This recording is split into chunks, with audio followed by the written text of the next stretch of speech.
The year is 384 BC. The ancient world is restless. Kings rule by bloodlines, generals rule by swords, and the gods are believed to rule everything else. There are no textbooks, no microscopes, no telescopes. The sky is still ruled by gods. Disease is still blamed on spirits. Earthquakes are still seen as divine punishment. And the stars are believed to be eternal fires, carried across the heavens by unseen hands.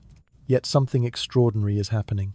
This is Greece, not a nation, but a mosaic of rival city-states. Athens, Sparta, Corinth, Thebes. Each with its own laws, its own armies, its own ambitions. A land where politics is dangerous, philosophy is radical, and questioning the wrong idea can cost you your life. So before you get comfortable, take a moment to like the video and subscribe to our channel, but only if you enjoy. While you are listening, take a moment to comment your location and what time is it for you. It's always deeply satisfying for us to see from where in the world you're joining this journey through history.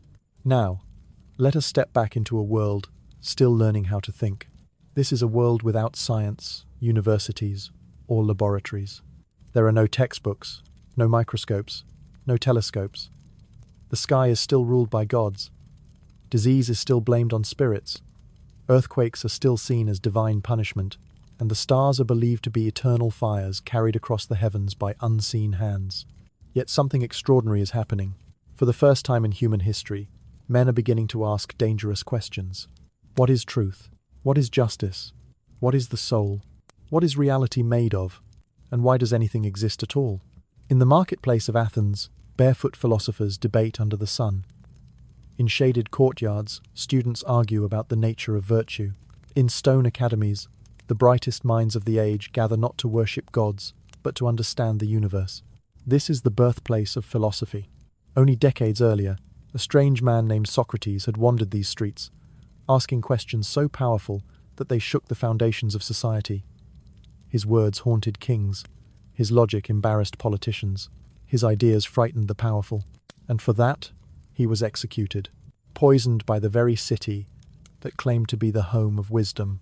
But Socrates' death did not kill philosophy. It ignited it. His student Plato would go on to build the most influential school of thought the world had ever seen, the Academy of Athens. There, he taught that reality itself was divided between illusion and truth, that the world we see is only a shadow of a greater, perfect realm of ideas. Plato believed knowledge was remembered, not discovered. That wisdom lived in the soul before birth, and that only philosophers were fit to rule. His ideas spread like wildfire. Young men travelled from across the Greek world to sit beneath his olive trees. They came to debate justice, power, beauty, love, and the nature of existence itself. They came seeking meaning in a violent and uncertain world. But even Plato's great vision had limits. His universe was built on imagination, on ideals, on perfect forms that could not be touched, tested, or measured. No one had yet built a system to study reality itself.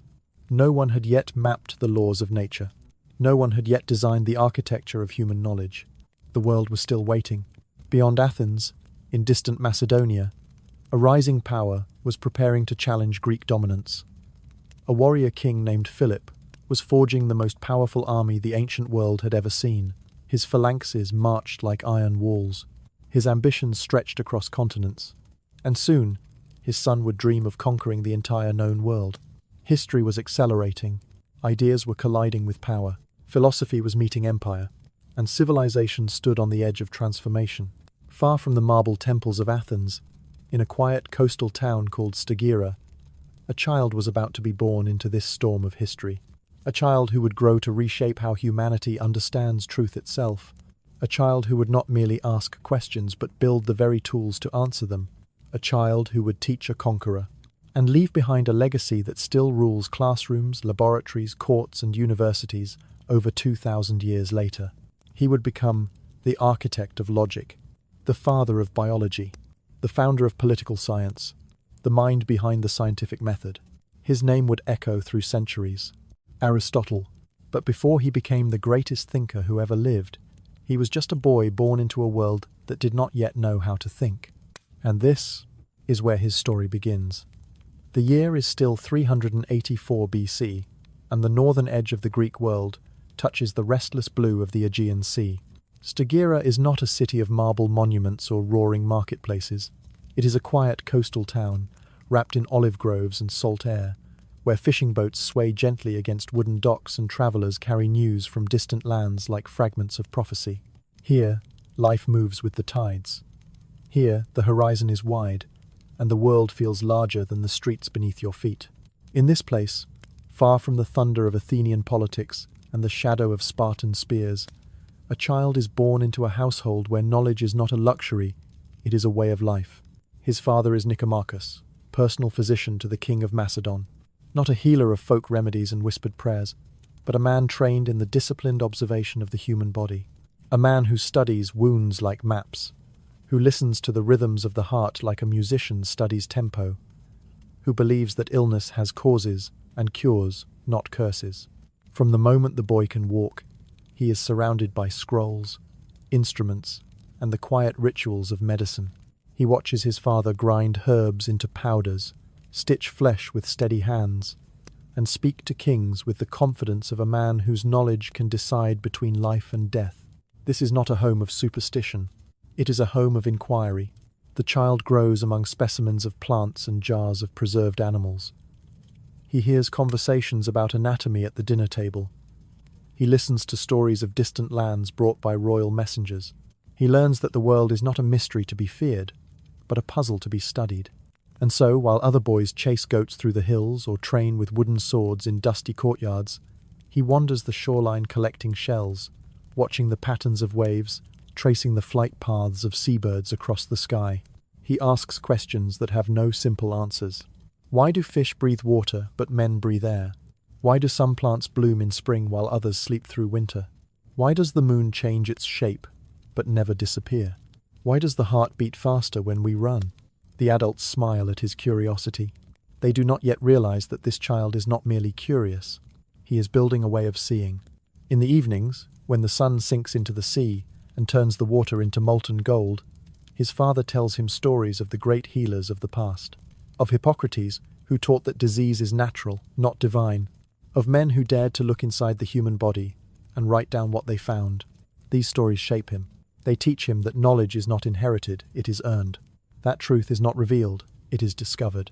That wisdom belongs not to the loudest voice, but to the most careful observer. But fate is never gentle with genius. Before the boy reaches adulthood, both his parents die. The house that once echoed with discussion and discovery falls silent.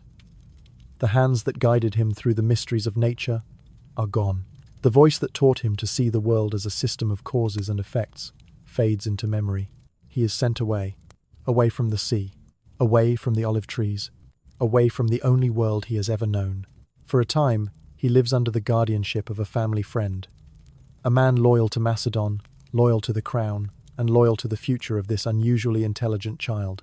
It is here that he continues his education, surrounded by tutors who recognize that his mind moves faster than most. He devours poetry and history.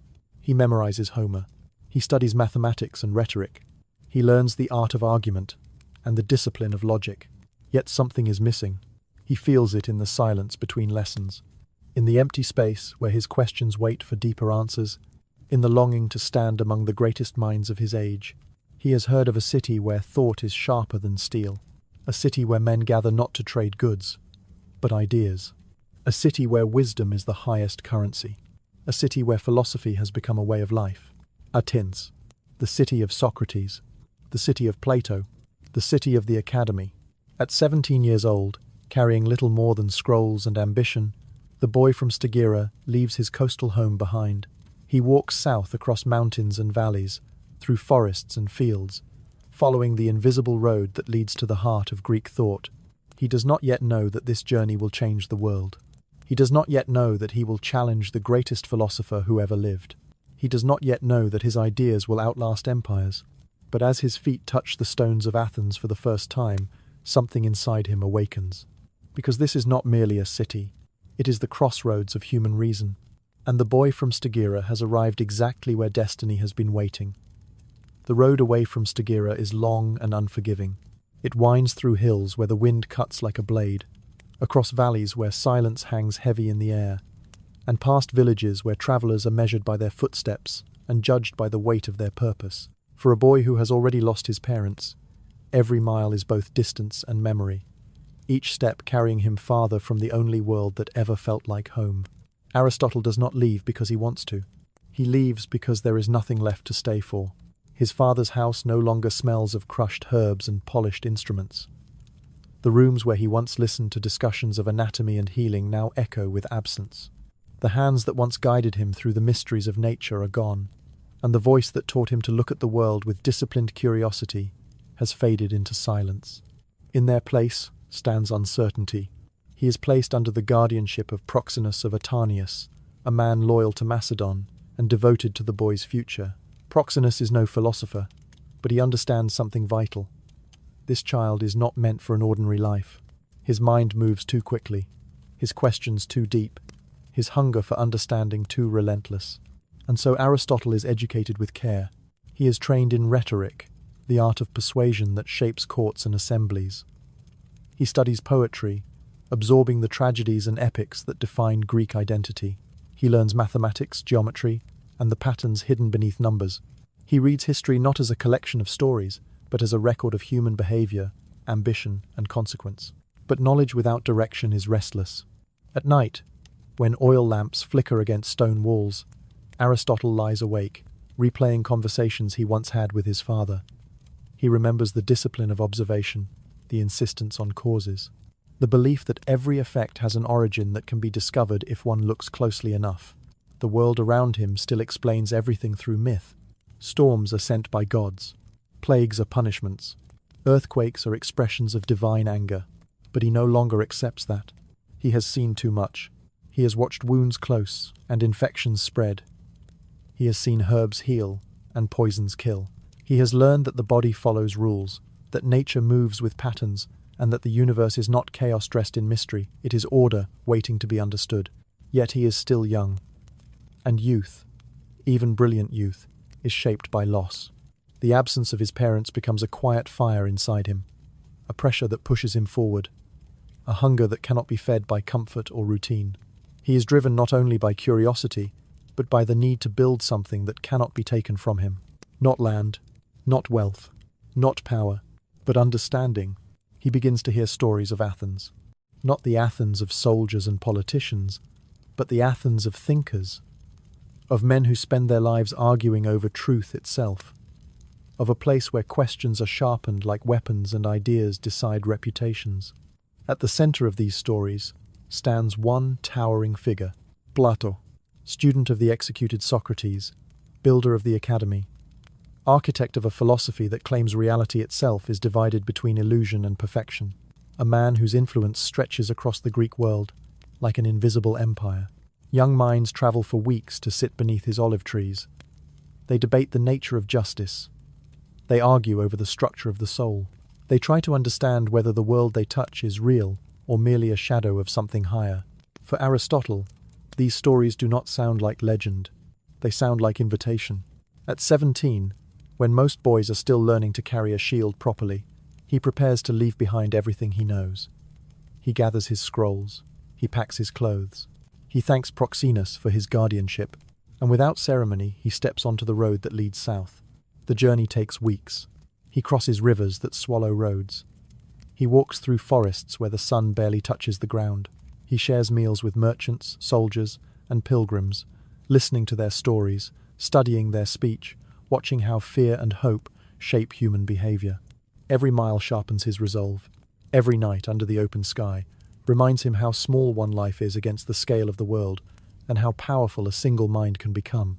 When he finally reaches Athens, he does not see a city of perfection.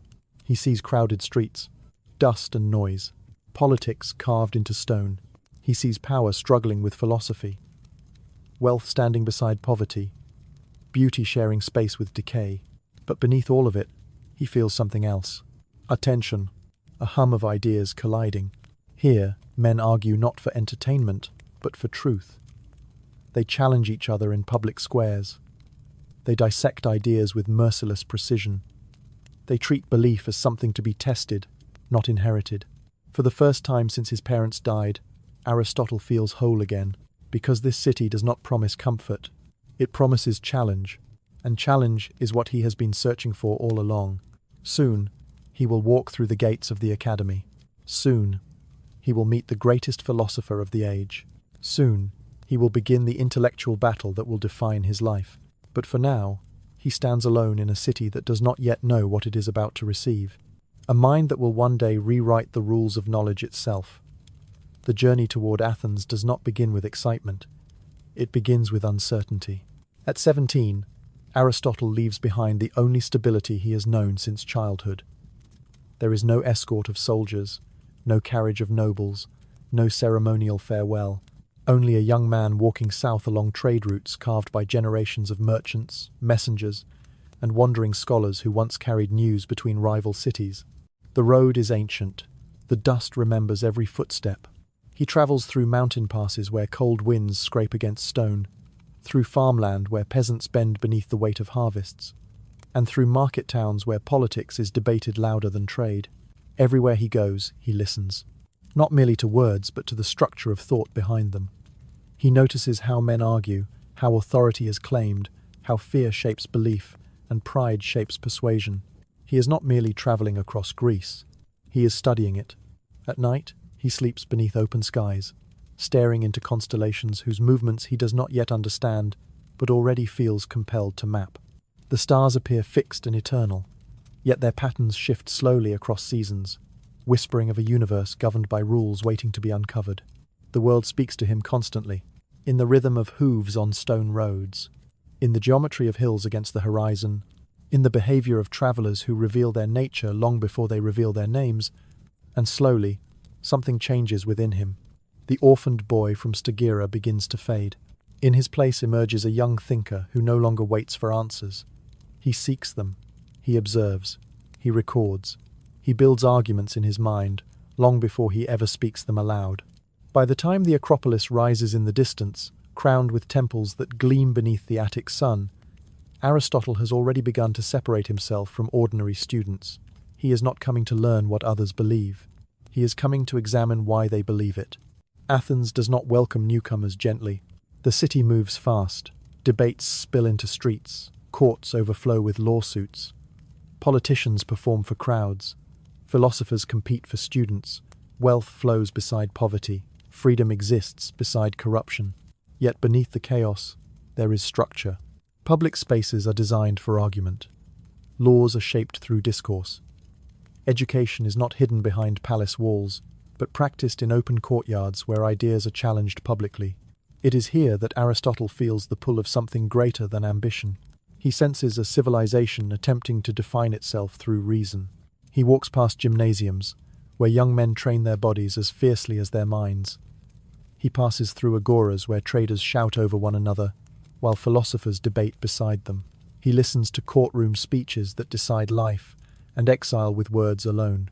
And everywhere, he hears the same name, Plato, not spoken casually, but with reverence, with rivalry, with admiration, with criticism.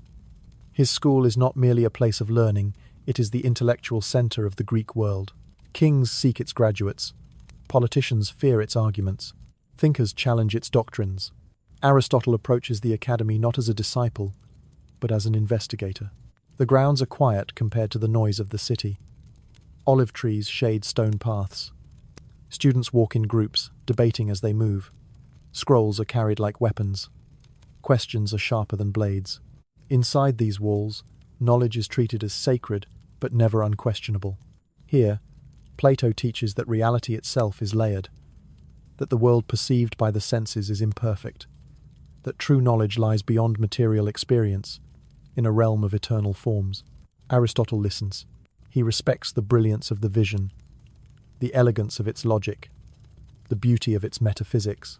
But something inside him resists. He has grown up watching nature work with consistency. He has seen bodies obey physical laws.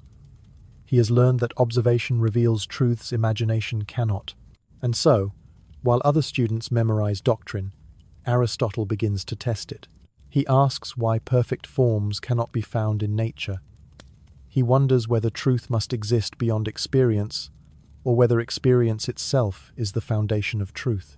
He questions whether knowledge is remembered from a previous life or constructed from careful observation. Plato notices. He recognizes in this young Macedonian a mind that does not accept authority easily, a student who does not seek approval, a thinker who builds his own architecture of understanding. For the next 20 years, Aristotle remains at the academy. He studies under Plato. He lectures to younger students. He writes, he debates, he refines his method. And slowly, quietly, he begins constructing a new way of thinking, one that does not float above the world in abstraction, but digs into it with disciplined curiosity. Where Plato looks upward toward ideal forms, Aristotle looks outward toward nature. Where Plato seeks truth beyond the senses, Aristotle seeks it within them. And in that difference lies the beginning of a revolution. The boy who once wandered the shores of Stagira collecting shells is now walking the stone paths of Athens, gathering ideas instead. The orphan who lost his parents has found something else entirely, a battlefield of minds, and he is about to change the rules of the war.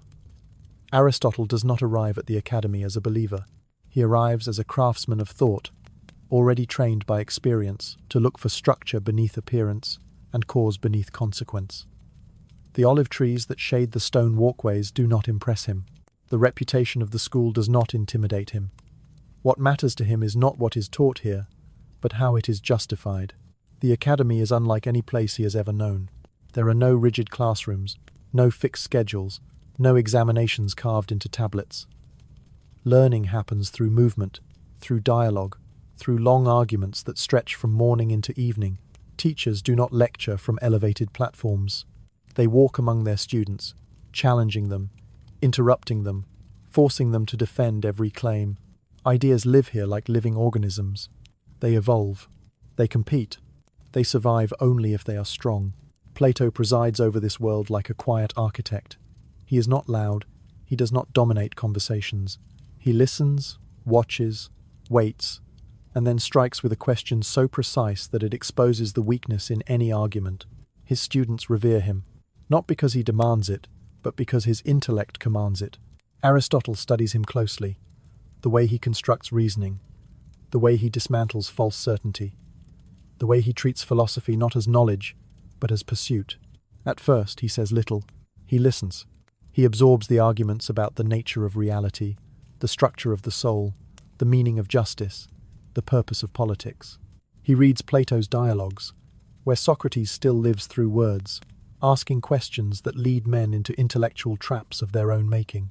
And yet, beneath the admiration, something grows. Attention. Plato teaches that the world of senses is unreliable. That truth lives beyond physical experience, in a realm of perfect forms that can only be grasped by the mind. Aristotle respects the beauty of the idea, but he cannot ignore what he has seen. He has watched animals behave with consistency. He has observed patterns in nature that repeat with mathematical precision. He has seen cause and effect written into the structure of reality itself. To him, the world is not an illusion. It is evidence. Slowly, he begins to speak. Not in arrogance, but with careful precision. He asks whether knowledge must come from memory of a previous existence, or whether it can be built through experience. He questions whether perfect forms must exist in a separate realm, or whether form and matter are inseparable in the physical world. Some students bristle at his challenges. Others lean forward. Plato listens. He recognizes that Aristotle is not attacking his philosophy. He is testing it. And in the academy, only one thing is unforgivable: unexamined belief. Years pass.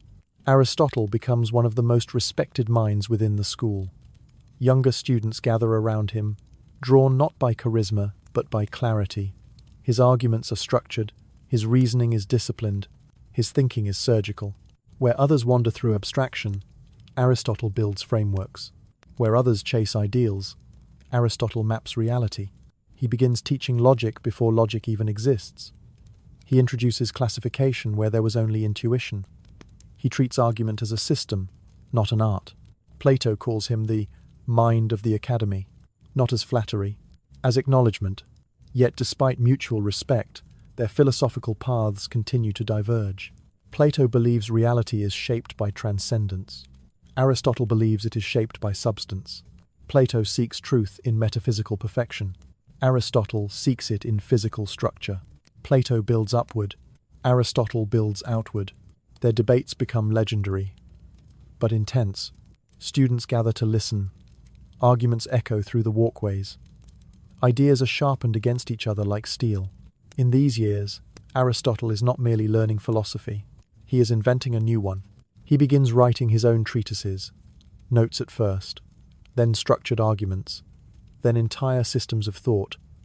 He examines ethics not as divine command, but as human practice.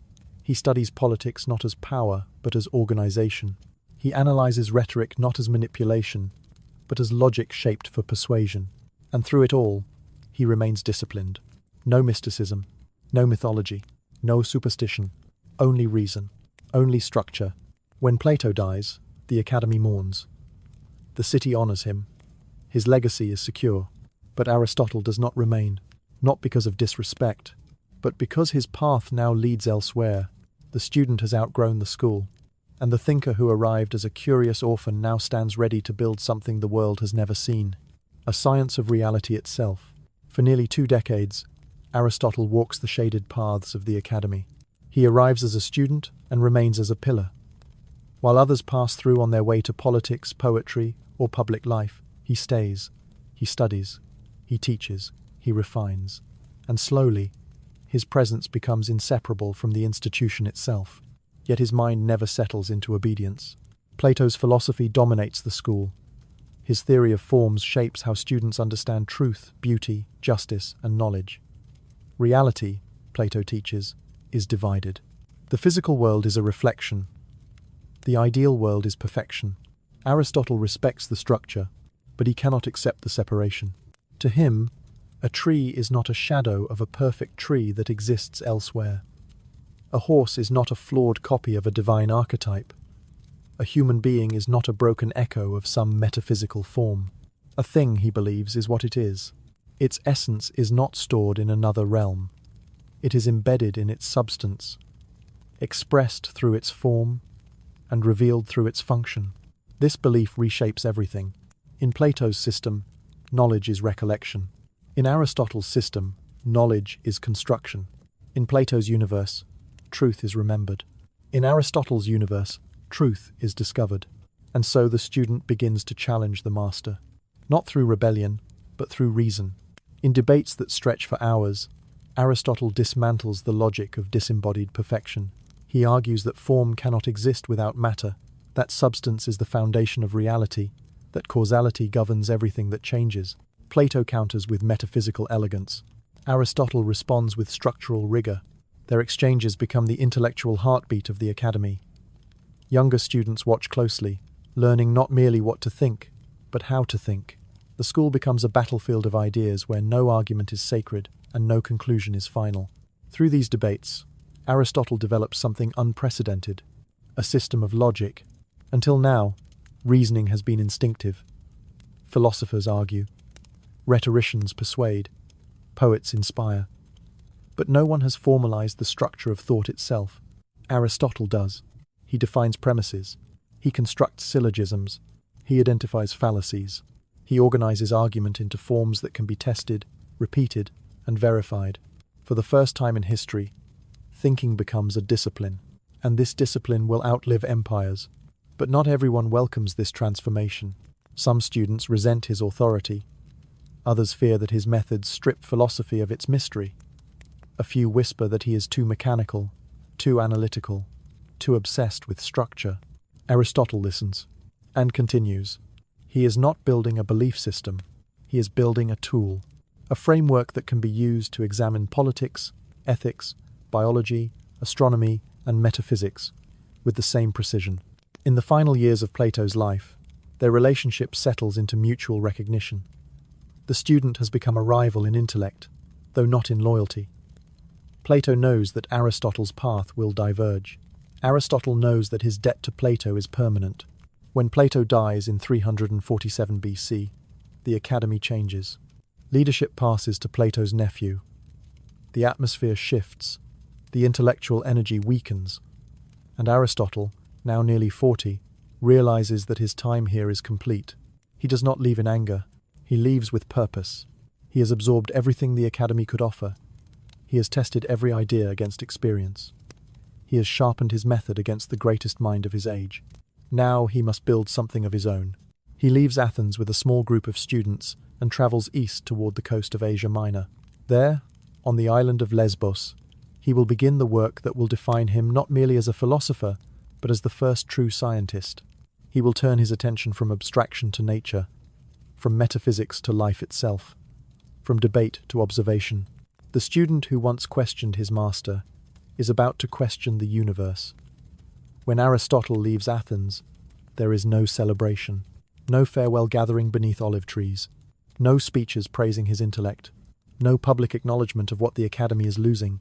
The city barely notices his departure. Athens has always been crowded with thinkers. Philosophers arrive and disappear with the seasons. Ideas bloom and fade like the flowers that line the road to the agora. Even the greatest minds must compete with politics, war, and spectacle for attention. And so Aristotle departs quietly, not as a disgraced exile, but as a man whose work has not yet found its stage. He travels east across the Aegean, toward the court of Hermias of Atanius, a former student of Plato who now rules a small but strategically important region along the coast of Asia Minor. Hermias is no ordinary ruler. Once enslaved, now sovereign, he governs not by fear, but by intellect. He surrounds himself with scholars. He funds philosophy. He protects thinkers from political storms. It is here that Aristotle finds something rare. Freedom. Freedom from the shadow of Plato. Freedom from the expectations of the academy. Freedom to build a new way of understanding the world. At the court of Hermias, Aristotle gathers a small circle of students. They live simply. They debate often. They study relentlessly. Their days are not measured by ceremony, but by inquiry. Politics still hums around them. Empires rise and fall beyond the horizon. Armies march through distant valleys. But within this quiet intellectual refuge, Aristotle begins the work that will separate him from every philosopher before him. He turns away from pure abstraction. He turns toward nature. The sea becomes his laboratory. The forests become his library. The animals become his teachers. On the island of Lesbos, where he soon relocates, the coastline is alive with biological complexity. Fish swarm in shallow waters. Birds nest in cliffs. Plants bloom in layered ecosystems, shaped by wind, salt, and soil. Aristotle does not admire nature. He studies it. He dissects marine creatures. He observes reproduction cycles. He records the behavior of insects. He categorizes plants according to structure rather than myth. Every observation is written down. Every pattern is recorded. Every anomaly is investigated. He is no longer merely a philosopher. He is building biology. For the first time in history, life is not explained through legend or divine whim. It is examined as a system governed by rules, functions, and structures. This is radical. The world still believes animals are born from mud, that mice appear from rotting grain, that insects are spontaneous creations of decay. Aristotle challenges these ideas with evidence. He shows that reproduction follows patterns, that development follows stages, that life is ordered, yet his work remains invisible. There are no scientific journals, no universities to distribute knowledge, no printing presses to preserve ideas. His manuscripts circulate slowly, copied by hand, shared among students. In Athens, his name is fading. In the broader Greek world, he is still known only as Plato's former student. The man who is inventing science itself remains largely unseen. But he does not seek fame. He seeks understanding. His days are spent walking along the shoreline, observing tides and currents. His nights are filled with writing, diagrams, and classification systems. His students follow him across rocky beaches, carrying specimens and scrolls, learning to see the world as he sees it, not as a mystery to worship, but as a structure to analyze.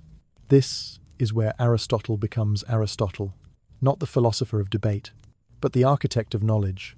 He builds frameworks for physics. He outlines principles of motion. He studies meteorology, astronomy, and geology. He begins mapping the causes that govern change.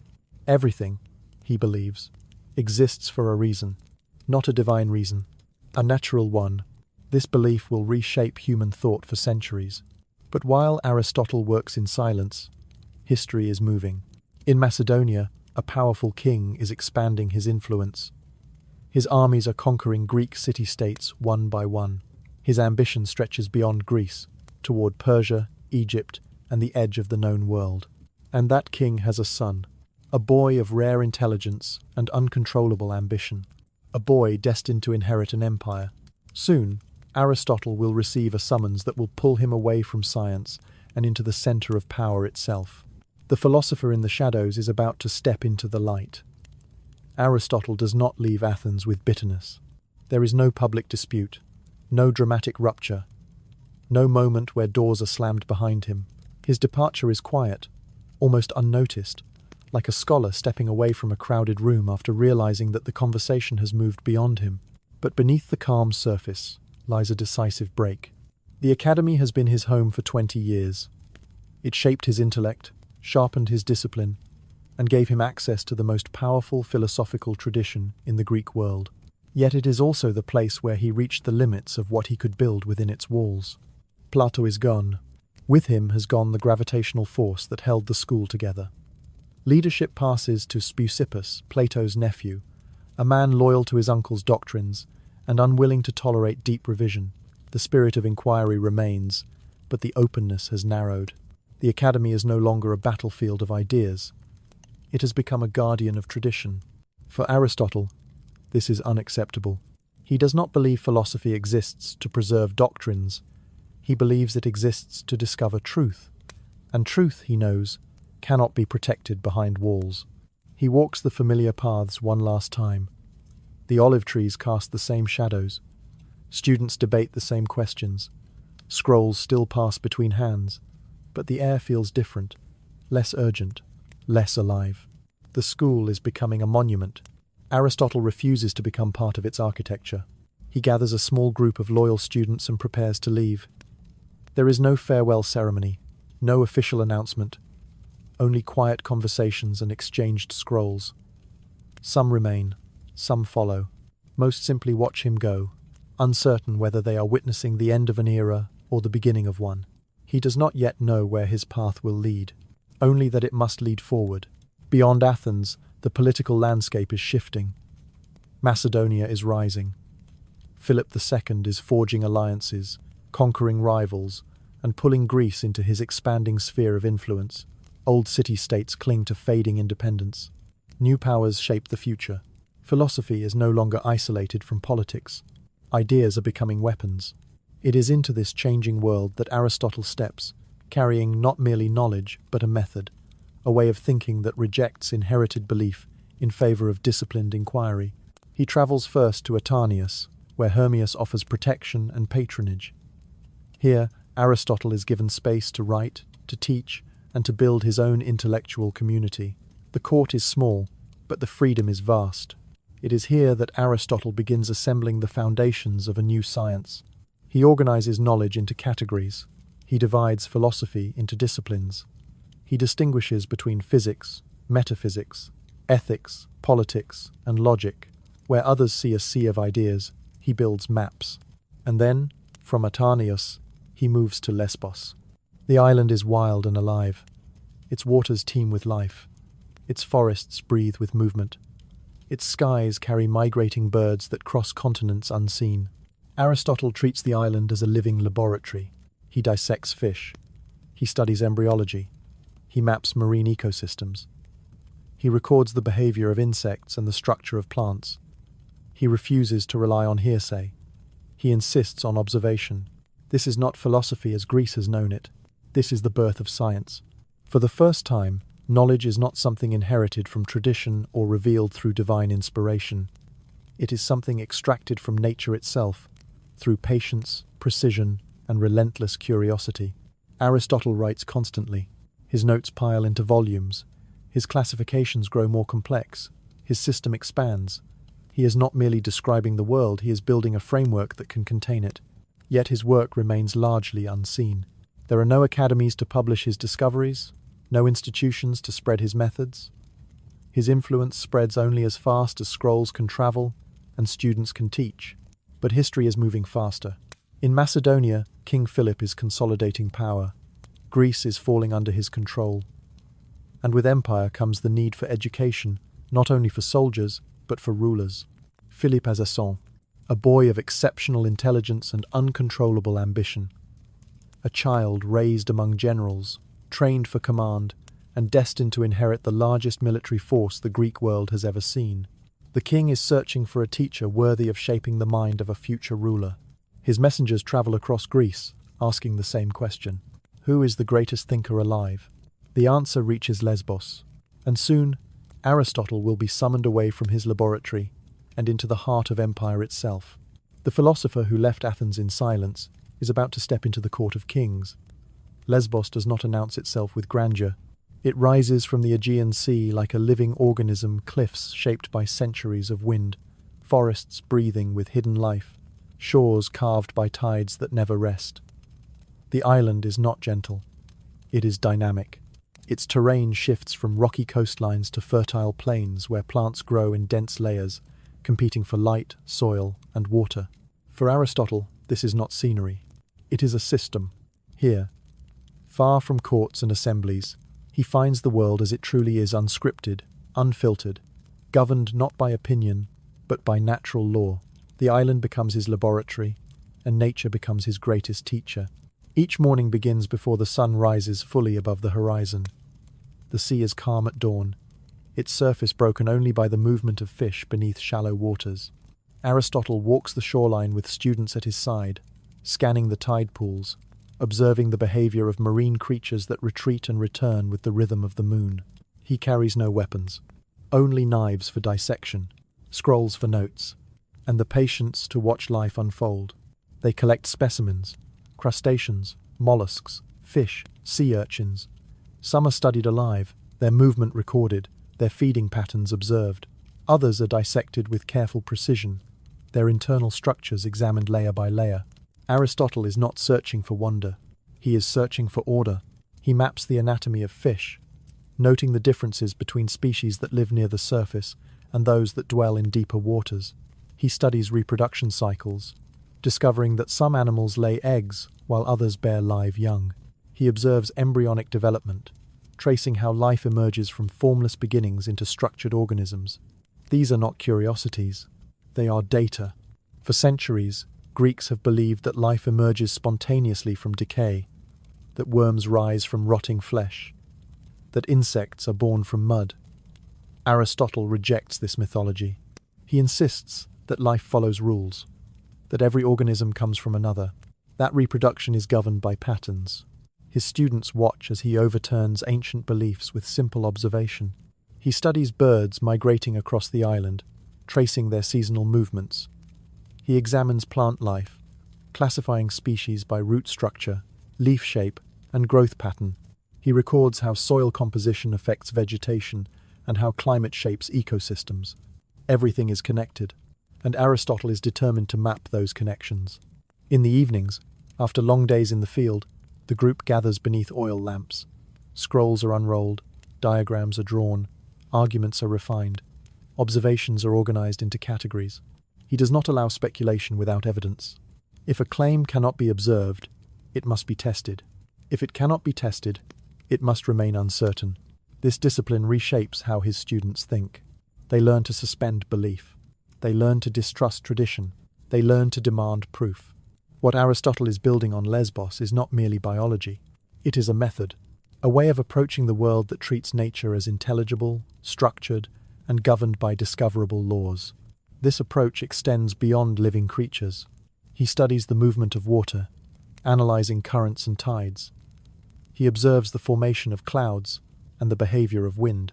He examines the structure of rocks and the erosion of cliffs, mapping how time reshapes landscapes.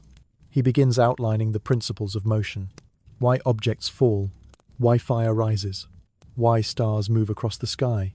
He searches for causes beneath appearances. Material cause, what something is made of. Formal cause, the structure that defines it. Efficient cause, the force that creates it. Final cause, the purpose it serves. These four causes become the foundation of his worldview. Nothing exists without reason. Nothing changes without cause. Nothing moves without purpose. To Aristotle, the universe is not chaos. It is architecture. Yet while he builds this vast framework of understanding, the world beyond Lesbos is transforming. Macedonia is rising. Greece is losing its independence. Power is shifting from city-states to empire. And with empire comes the demand for minds capable of shaping rulers. Aristotle is no longer just a philosopher. He is becoming the most systematic thinker of his age. Word spreads. Of the scholar who dissects animals instead of debating metaphysics. Of the thinker who studies nature instead of worshipping myth. Of the man who believes the universe can be understood. And eventually, that reputation reaches the court of King Philip of Macedon, a ruler preparing his son for dominion over the known world. A ruler who seeks not merely a teacher, but a mind capable of shaping a conqueror. Soon, a royal summons will arrive, and the philosopher of the island will be called into the service of empire. Long before the word biology exists, Aristotle is already building it. On Lesbos, he does not merely observe life, he dissects it, categorizes it, and records its structure with the precision of a man who understands that knowledge must be preserved if it is to endure. The island becomes a living archive. Fishermen bring him strange creatures pulled from deep waters. Hunters deliver birds and mammals from inland forests. Farmers show him crops that grow differently in neighboring fields despite identical sunlight. Aristotle studies them all. He does not approach animals as symbols, omens, or divine messengers, as Greek tradition often does. He approaches them as systems of organs, behaviors, and functions that can be examined and understood. He opens bodies and traces their internal design. He identifies hearts, lungs, stomachs, livers, and reproductive organs. He notes similarities between species and marks their differences. He distinguishes between creatures that give birth to live young and those that lay eggs. He observes how embryos develop in stages rather than appearing fully formed. This is revolutionary. Until now, most Greeks believe life appears spontaneously, that maggots rise from decaying meat, that mice emerge from grain stores, that insects form from mud after rain. Aristotle proves otherwise. He shows that every organism comes from another, that life reproduces through structured processes, that growth follows sequences, that development obeys rules. He builds the first system of animal classification. He separates creatures with blood from those without. He groups animals by habitat: land, sea, air. He organizes species by anatomy, reproduction, and behavior. This is not curiosity. This is architecture. He is constructing a map of life itself. In his writings, he describes more than 500 species: fish, birds, mammals, reptiles, insects, mollusks. He records their diets, mating habits, social structures, and survival strategies. Some hunt alone, some hunt in groups, some migrate across continents, some remain rooted to single ecosystems. Each adaptation tells a story of survival, and Aristotle listens. He notices how form follows function, how wings are shaped for flight, how teeth reflect diet, how hooves, claws, and fins are tools shaped by environment. To him, nature is not random. It is purposeful. Every feature serves a role. Every structure has a reason. Every organism exists within a network of causes and effects. This belief shapes his entire philosophy. He does not see evolution as later thinkers will. He does not imagine species changing across generations, but he understands something equally profound: that life is ordered, that complexity is structured, and that nature operates through intelligible principles. In the evenings, he writes relentlessly. Scroll after scroll fills with diagrams, observations, and theories. His students copy his notes by hand, preserving fragments of a system that will outlive them all. He names his work History of Animals, though it is not history as Greeks understand it. It is not a story of past events. It is a record of biological reality. He follows it with treatises on the parts of animals, the generation of animals, and the movement of animals. Together, these works become the foundation of biological science for nearly 2,000 years. For centuries after his death, no one will surpass his anatomical knowledge. But biology is only one branch of what he is building. He is also studying psychology. He analyzes sensation, memory, perception, and thought. He explores how the soul animates the body. He describes consciousness not as divine possession, but as a function of living systems. He examines emotion, fear, anger, desire, ambition. He studies how these forces shape behavior and decision-making. To Aristotle, understanding life means understanding the mind that inhabits it. His work spreads slowly. There is no printing press, no university network. His writings travel by ship and caravan, copied by scribes, taught by students who carry fragments of his system across the Greek world. But those who encounter his ideas recognize their power. They are not speculative. They are grounded. They do not float above the world. They dig into it, and while Aristotle continues his work on Lesbos, unaware of how far his influence will reach, history is preparing to interrupt him. In Macedonia, a boy is growing into a warrior, a prince trained in combat, strategy, and command, a future ruler whose ambition will stretch beyond Greece to the edge of the known world. His father, King Philip, understands that power without wisdom collapses, and so he sends for the greatest mind of the age, the first biologist, the architect of knowledge, the man who believes the universe can be understood. Soon, Aristotle will leave his island laboratory and walk into the court of kings. Aristotle does not set out to invent a method. He is not trying to design a system that will shape centuries of inquiry. He is simply trying to understand how the world actually works, stripped of myth, superstition, and inherited belief. But in the process, he creates something humanity has never possessed before, a disciplined way of discovering truth.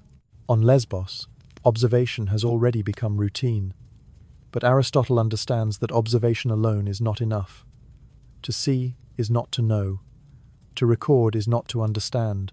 Knowledge, he believes, must be built step by step, rising from experience into explanation. And so he begins to formalize how inquiry itself should work. First comes perception. The senses gather raw data. The eyes register form. The ears detect sound. The skin feels texture and temperature. The nose identifies scent. The tongue distinguishes flavor. These impressions flood the mind constantly, but without structure they remain noise. From perception comes memory. Repeated experiences leave traces. The mind begins to recognize patterns. What was once isolated becomes familiar. The world becomes predictable. From memory arises experience. Not a single event, but an accumulation of encounters. A library of impressions that allows the thinker to compare, contrast, and infer. And from experience, Aristotle argues, arises understanding, not revelation, not divine inspiration, not inherited knowledge. Understanding is constructed. This idea is revolutionary. Until now, most Greek philosophers believe knowledge exists independently of the world. Plato teaches that truth lives in a higher realm. Pythagoreans believe numbers rule reality. Poets speak of wisdom gifted by the gods. Aristotle rejects all of it. For him, truth is not granted. It is earned. He insists that every claim must be grounded in evidence, that every theory must be tested against reality, that every explanation must account for what is actually observed. He introduces a principle that will become the foundation of science. If a claim contradicts observation, the claim must change, not the observation. This reverses centuries of thinking. Tradition no longer outranks evidence. Authority no longer outranks experience. Belief no longer outranks proof. The world itself becomes the final judge. Aristotle builds his method carefully. He begins with classification, grouping phenomena by shared characteristics. This creates order where chaos once ruled. He then searches for causes, identifying not just what happens, but why it happens. Material cause explains what something is made of. Formal cause explains its structure.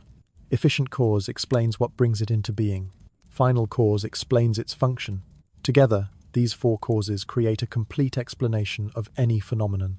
A house exists because wood and stone are shaped into form by builders for the purpose of shelter. A tree grows because seeds develop into roots, trunks, and branches for the purpose of survival. A human acts because desire, reason, and circumstance converge to produce decision. Nothing is accidental. Everything is intelligible. Aristotle insists on systematic investigation. He teaches his students to gather large samples before drawing conclusions. He warns against relying on single cases. He emphasizes the importance of comparing species, environments, and conditions. He introduces something unprecedented: controlled reasoning. Arguments must follow structure. Conclusions must follow premises. If a premise is false, the conclusion collapses.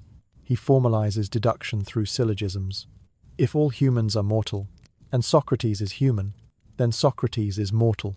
This is not rhetoric. This is logic. For the first time in history, reasoning itself becomes an object of study. Aristotle does not merely ask questions. He designs tools for answering them. His method spreads through his students. They carry it to courts, schools, and governments. They apply it to politics, ethics, law, and engineering. They use it to design bridges, plan cities, and structure constitutions. The implications are enormous. Once truth can be tested, power can be questioned. Once authority can be examined, tyranny weakens. Once knowledge can be built, ignorance loses its grip. Aristotle is not aware of how far this will go. He does not imagine laboratories, microscopes, telescopes, or universities. He does not foresee medicine, physics, chemistry, or astronomy as modern disciplines, but he is building their foundation. The method he creates will guide scientists for over 2,000 years, from Islamic scholars in Baghdad to medieval monks in Europe, from Renaissance thinkers to modern physicists. Every experiment, every hypothesis, every peer review, every scientific paper, all trace their lineage back to this moment. And yet, even as Aristotle is laying the foundations of scientific inquiry, history is calling him elsewhere. A message is travelling across the Aegean Sea, from the court of Macedon, from the throne of King Philip, from the father of a boy who will one day conquer the world. The king does not seek a philosopher. He seeks a mind capable of shaping an emperor. Soon, Aristotle will leave his work unfinished and step into the education of the most dangerous student in history. Before Aristotle, reasoning is instinct. Men argue in assemblies, lawyers persuade in courts, poets stir emotion, politicians twist language to shape opinion.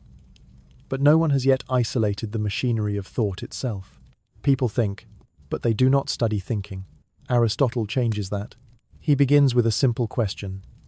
How does the mind move from belief to conclusion? What transforms observation into judgment? What structure turns assumption into certainty? These questions lead him into unexplored territory. He recognizes that arguments are not merely collections of words. They are systems. They have architecture. They follow rules whether their speakers know it or not. And so he begins to map those rules. He identifies premises as the foundation of reasoning. A premise is a claim assumed to be true. When premises are arranged correctly, they generate conclusions with necessity. This is deduction. He formalizes it into a structure he calls the syllogism. If A is true of B, and B is true of C, then A must be true of C. This is not philosophy. This is mathematics of thought. From this foundation, Aristotle builds an entire discipline. He defines valid and invalid arguments. He identifies fallacies that deceive by appearance rather than substance. He separates rhetoric from reasoning, persuasion from proof. He teaches his students how to dismantle false claims. If a premise is unproven, the conclusion collapses. If a definition is vague, the argument fails. If language is ambiguous, deception follows. Logic becomes a weapon against confusion. Aristotle organizes reasoning into categories. He defines substance, quantity, quality, relation, place, time, position, state, action, and affection. These categories describe everything that can be said about anything. He does not merely classify objects. He classifies reality itself. Through this system, every statement can be analyzed, every claim can be tested, every belief can be examined. This has consequences far beyond philosophy. In courts, logic reshapes law. In politics, it exposes manipulation. In education, it trains disciplined minds. For the first time, thinking becomes something that can be taught, and learned, and mastered. Aristotle writes extensively on reasoning. His works are technical, precise, demanding. They are not meant for poets or orators. They are tools for thinkers. Together, these writings will later be called the organon, the instrument, because logic is not a doctrine, it is a device, a tool for discovering truth. Through logic, Aristotle builds a bridge between observation and explanation. He ensures that science is not merely descriptive, but analytical. He transforms philosophy from speculation into investigation. Yet even logic has limits. Aristotle knows that not all truths can be deduced from first principles. Some must be discovered through experience. Some belong to probability rather than certainty. Some reside in ethics and politics, where human behavior resists perfect predictability, and so he develops different modes of reasoning: demonstrative reasoning for science, dialectical reasoning for philosophy, rhetorical reasoning for persuasion, practical reasoning for action. Each domain requires its own discipline. This flexibility makes his system durable. It can be applied to stars and cities, animals and empires, morality and mechanics. For nearly 2,000 years, no one will significantly improve upon it.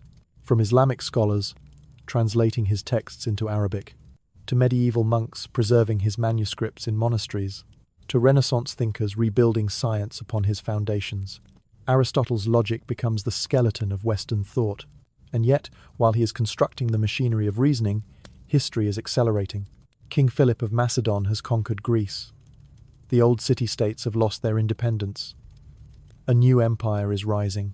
Philip's son is approaching manhood, and the king knows that power without wisdom destroys itself.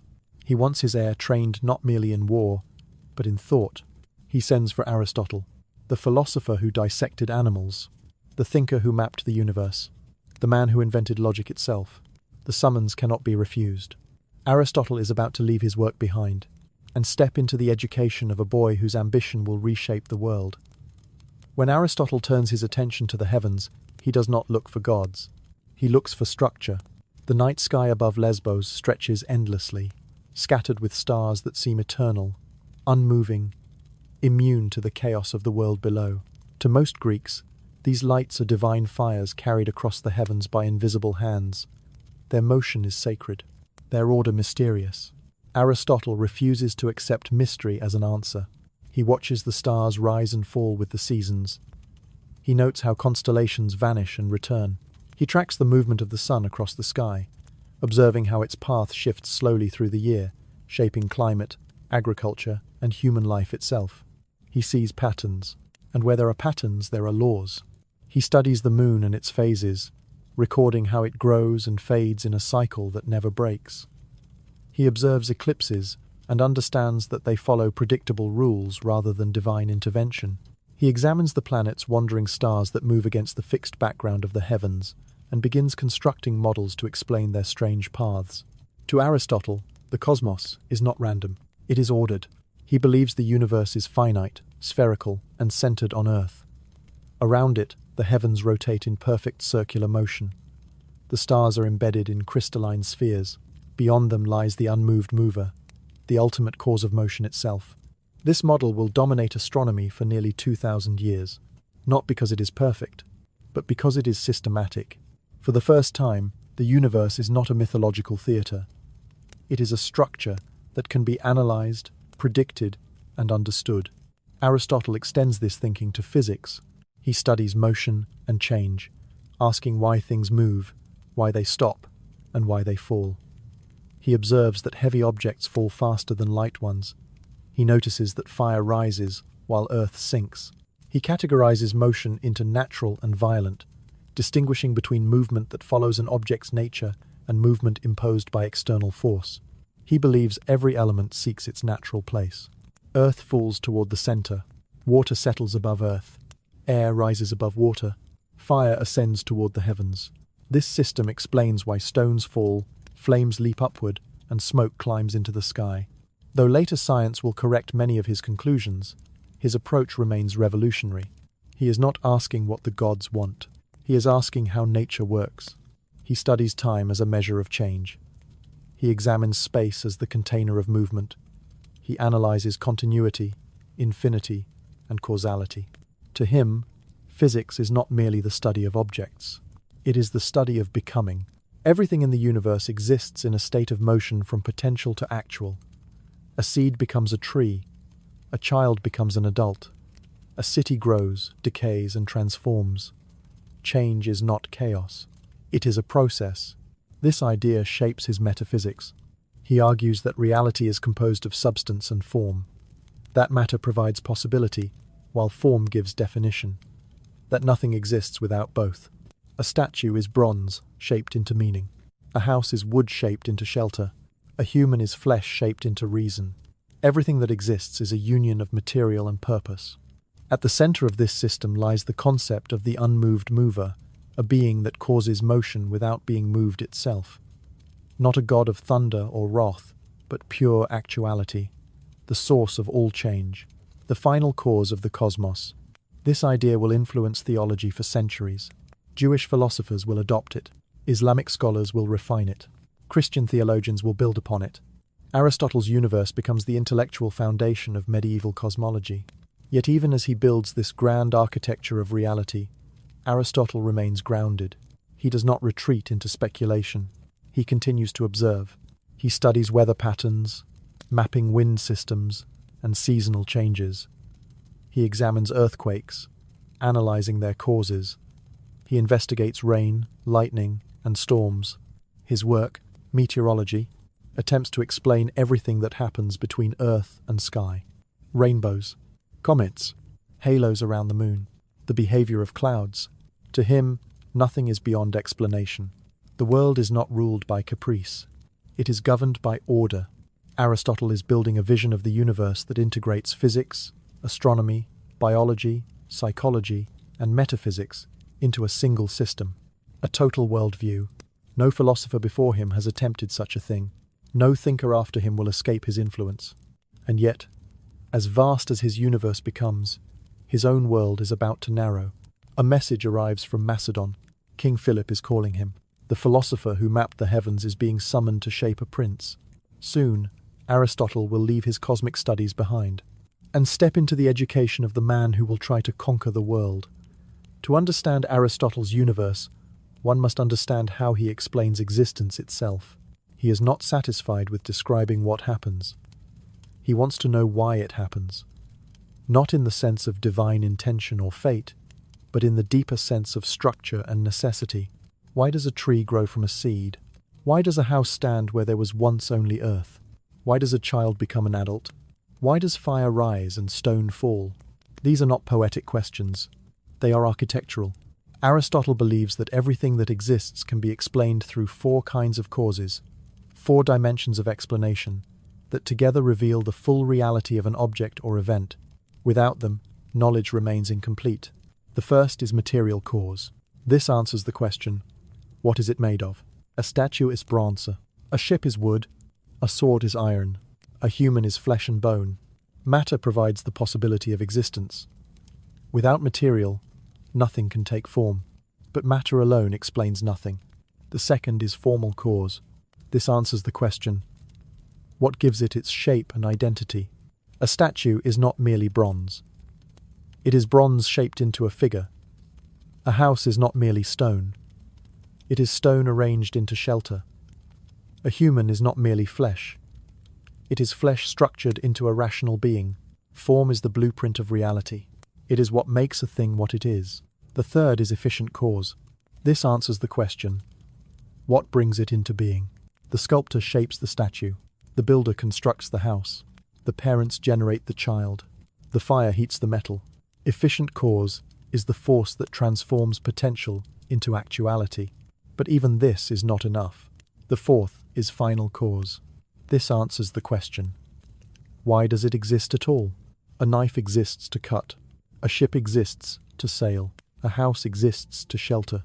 A human exists to live according to reason. Purpose is woven into reality itself. For Aristotle, nothing is accidental. Everything has a function. Everything serves a role within the larger order of nature. This belief reshapes how he sees the universe. The rain falls not by chance, but to nourish the earth. The heart beats not randomly, but to sustain life. The eye sees not as a coincidence, but because vision is its purpose. Nature is not wasteful. It does not build without intention. This idea becomes the backbone of Aristotle's philosophy. It allows him to explain growth, motion, change, and existence itself within a unified framework. It connects biology to physics, ethics to politics, and metaphysics to psychology. To know a thing fully, one must know all four causes. This approach transforms inquiry.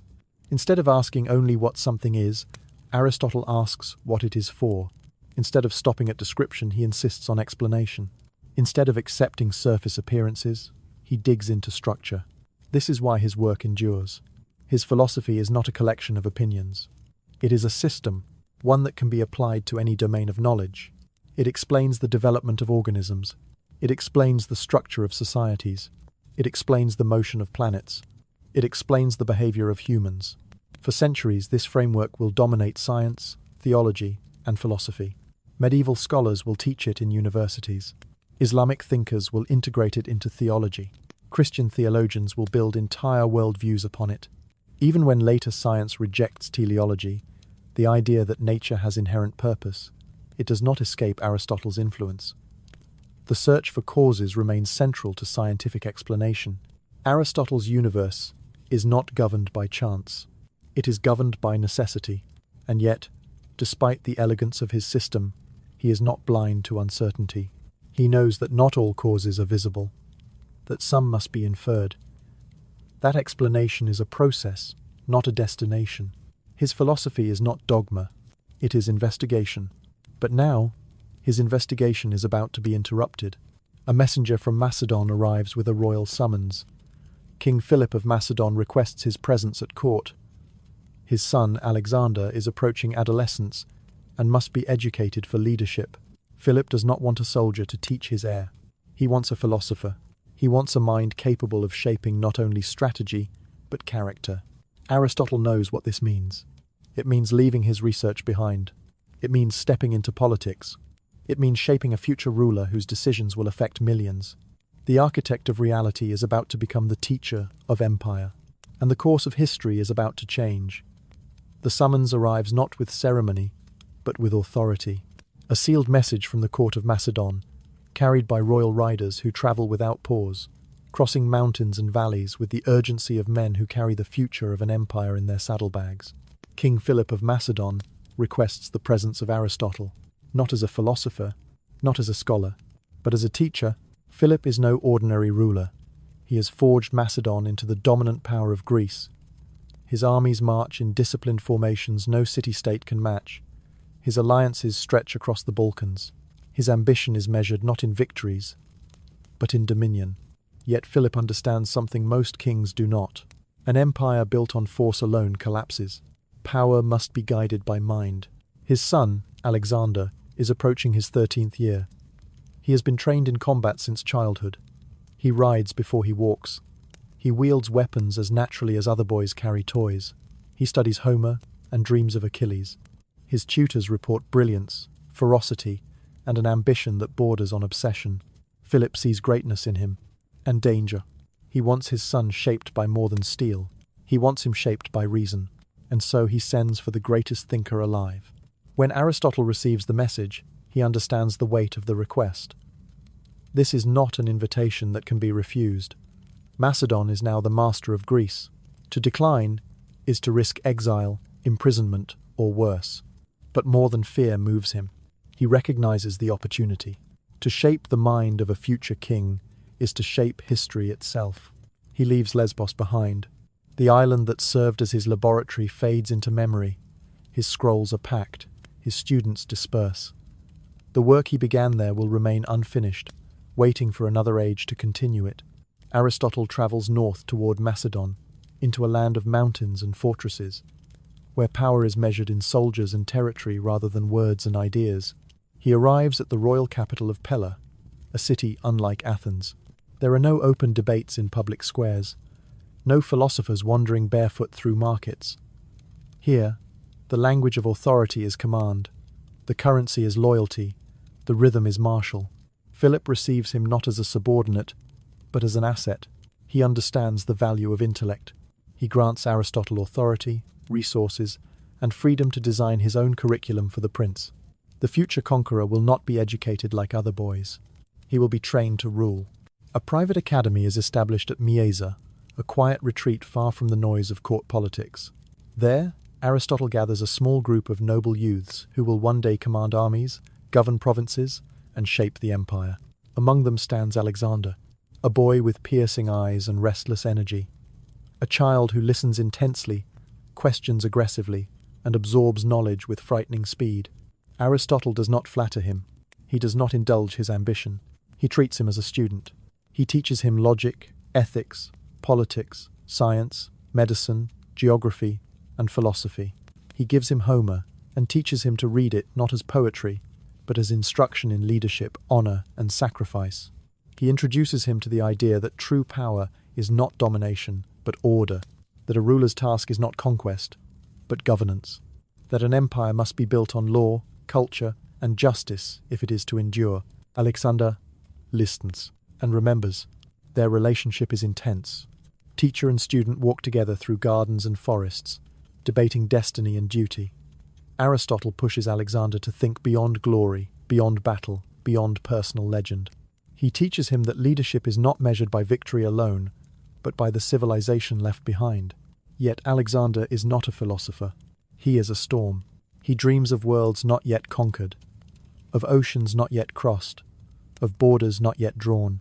He absorbs Aristotle's knowledge, but his ambition burns hotter than wisdom can cool. Still, Aristotle does his work. He shapes Alexander's mind. He introduces him to the sciences. He teaches him respect for Greek culture and belief in Hellenic superiority. He instills in him the conviction that Greece must lead the world. These ideas will later justify conquest. They will also shape the empire Alexander builds. For 3 years, Aristotle teaches the boy who will become the most powerful man on earth. And in those years, he plants seeds that will change history forever. The philosopher who once mapped the universe is now mapping the mind of a conqueror. And soon, that conqueror will step onto the world stage. The first meeting between Aristotle and Alexander does not feel historic. There is no ceremony, no dramatic unveiling, no announcement that history is about to turn on a single conversation between a philosopher and a boy. It happens quietly, in the shaded gardens of Mieza. Alexander stands apart from the other students, taller than most of them, broader in the shoulders. His posture already carries the confidence of command. His eyes do not wander. They lock onto Aristotle with the intensity of a hunter measuring distance. He does not bow. He studies. Aristotle, for his part, does not see a prince. He sees a force, a mind sharpened by discipline, a will hardened by ambition, a temperament trained for dominance. This is not a child waiting to be shaped. This is a nature that must be guided, or it will consume itself. Their first conversation is brief. Alexander asks about Achilles, not about his courage, not about his loyalty, not about his tragedy. He asks about his greatness. Aristotle listens and answers carefully. He tells him that Achilles is remembered not only because he fought, but because he chose honor over life. That greatness is not measured by how long a man lives, but by what he leaves behind. Alexander does not nod. He smiles. From that moment, Aristotle understands what he is dealing with. This boy is not seeking knowledge. He is seeking immortality. The lessons begin immediately. Mornings are spent in physical training, afternoons in study, evenings in discussion. Aristotle structures the education like a campaign, disciplined, relentless, precise. He teaches Alexander logic so that he can see through deception. He teaches him rhetoric so that he can command loyalty. He teaches him ethics so that he can rule with legitimacy. He teaches him science so that he can understand the world he intends to conquer. He gives him geography, maps of lands beyond Greece, descriptions of rivers, mountains, deserts, and seas, accounts of foreign peoples and their customs. Alexander traces the edges of the known world with his fingers, and then asks what lies beyond. Aristotle teaches him medicine, how to treat wounds, how to recognize infection, how to preserve life on long campaigns. Alexander absorbs it all. He learns astronomy so he can navigate by the stars. He studies biology so he understands supply chains of food and animals. He learns politics so he can govern conquered territories. But the heart of their education is Homer. Aristotle gives Alexander a copy of the Iliad, personally edited and annotated. He tells him to treat it not as literature, but as a manual of leadership. Every hero's decision is analyzed. Every failure is dissected. Every triumph is weighed against its cost. Alexander carries the book with him everywhere, even into battle. Their walks become legendary, teacher and student moving through gardens, along rivers, through groves of ancient trees, debating destiny, courage, power, and restraint. Aristotle challenges him constantly. He questions Alexander's desire for glory. He warns him about hubris. He reminds him that unchecked ambition destroys empires. Alexander listens, but he does not yield. He believes he is chosen. He believes history is waiting for him. He believes the world exists to be mastered. And Aristotle knows that some fires cannot be extinguished. They can only be directed. He teaches Alexander that conquest must be followed by civilization, that Greek culture must spread with Greek arms, that an empire without culture is nothing but occupation. These ideas will later shape Alexander's strategy. He will not merely conquer. He will build cities. He will spread language, law, and learning. This is Aristotle's influence. But there is tension beneath the respect. Alexander wants action. Aristotle wants restraint. Alexander dreams of Asia. Aristotle warns of its dangers. Alexander sees borders as challenges. Aristotle sees them as safeguards. Their relationship becomes a balance of fire and stone. For 3 years, they shape each other. The boy becomes a man. The philosopher becomes an architect of empire. When the education ends, Alexander is no longer merely the son of Philip.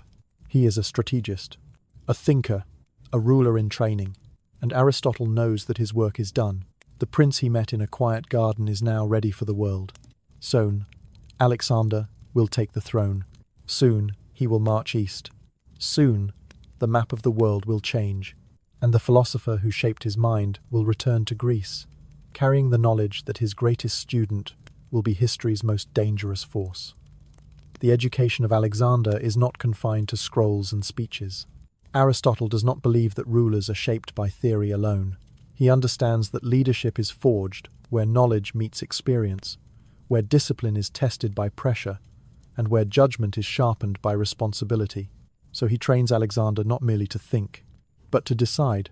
Lessons are structured around real problems. How should a king respond to rebellion? When should mercy be shown? And when should force be applied? How does one govern foreign peoples without provoking endless resistance?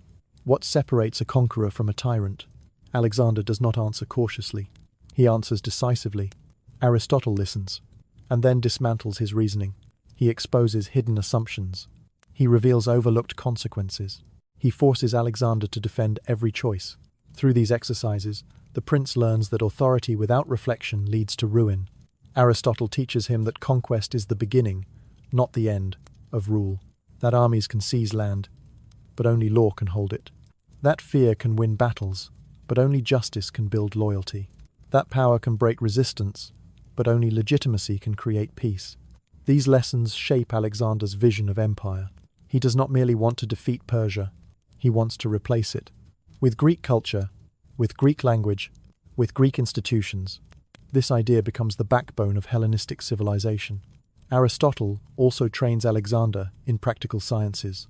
He teaches him how terrain shapes warfare, how rivers can defend or destroy armies, how climate determines supply lines, how disease can kill more soldiers than enemy swords.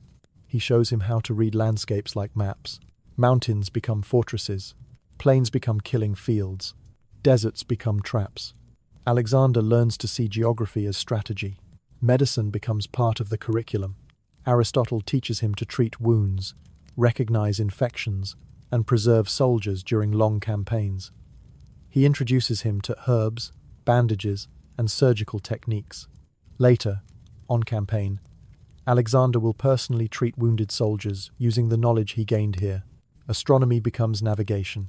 Aristotle teaches him to read the sky, to understand seasons, to track the movement of stars, to navigate by constellations across unfamiliar lands. These lessons will guide Alexander through Asia, Egypt, and beyond. History becomes instruction. Aristotle teaches him the rise and fall of empires, the mistakes of past kings, the dangers of arrogance, the fragility of power. He shows him that great rulers are remembered not only for what they conquer, but for what they build. Alexander listens, but his hunger remains. He wants not merely to rule, he wants to surpass. He wants to go where no Greek has gone before, to stand where no army has stood, to claim lands whose names are barely whispered in taverns. Aristotle senses the danger. He warns Alexander about excess. He teaches him the virtue of moderation. He explains that greatness without restraint becomes self-destruction. But Alexander believes restraint is weakness. He believes the world belongs to those who dare. Their relationship grows strained. Respect remains, but their visions diverge. Aristotle dreams of civilization. Alexander dreams of domination. Yet even as ambition pulls Alexander toward conquest, Aristotle ensures that he carries with him something more enduring than force: culture. He teaches Alexander to build cities, to establish libraries, to support scholars, to spread Greek education across conquered lands. Alexander will later found more than 20 cities named after himself, each designed as a center of Greek learning and administration. This is Aristotle's legacy written into geography. When the education ends, Alexander is no longer a prince. He is a weapon, a mind trained for empire, a body trained for war, a spirit trained for legend. Aristotle watches him depart with mixed emotion, pride in what he has built, fear of what he has unleashed. He returns to Greece carrying the knowledge that his greatest student will soon shake the world, and that history will never be the same again. When Aristotle leaves Macedon, he does so knowing that his work is only half complete. He has trained a mind for leadership, but he cannot command destiny. He has shaped a prince into a strategist, but he cannot decide what that strategist will become.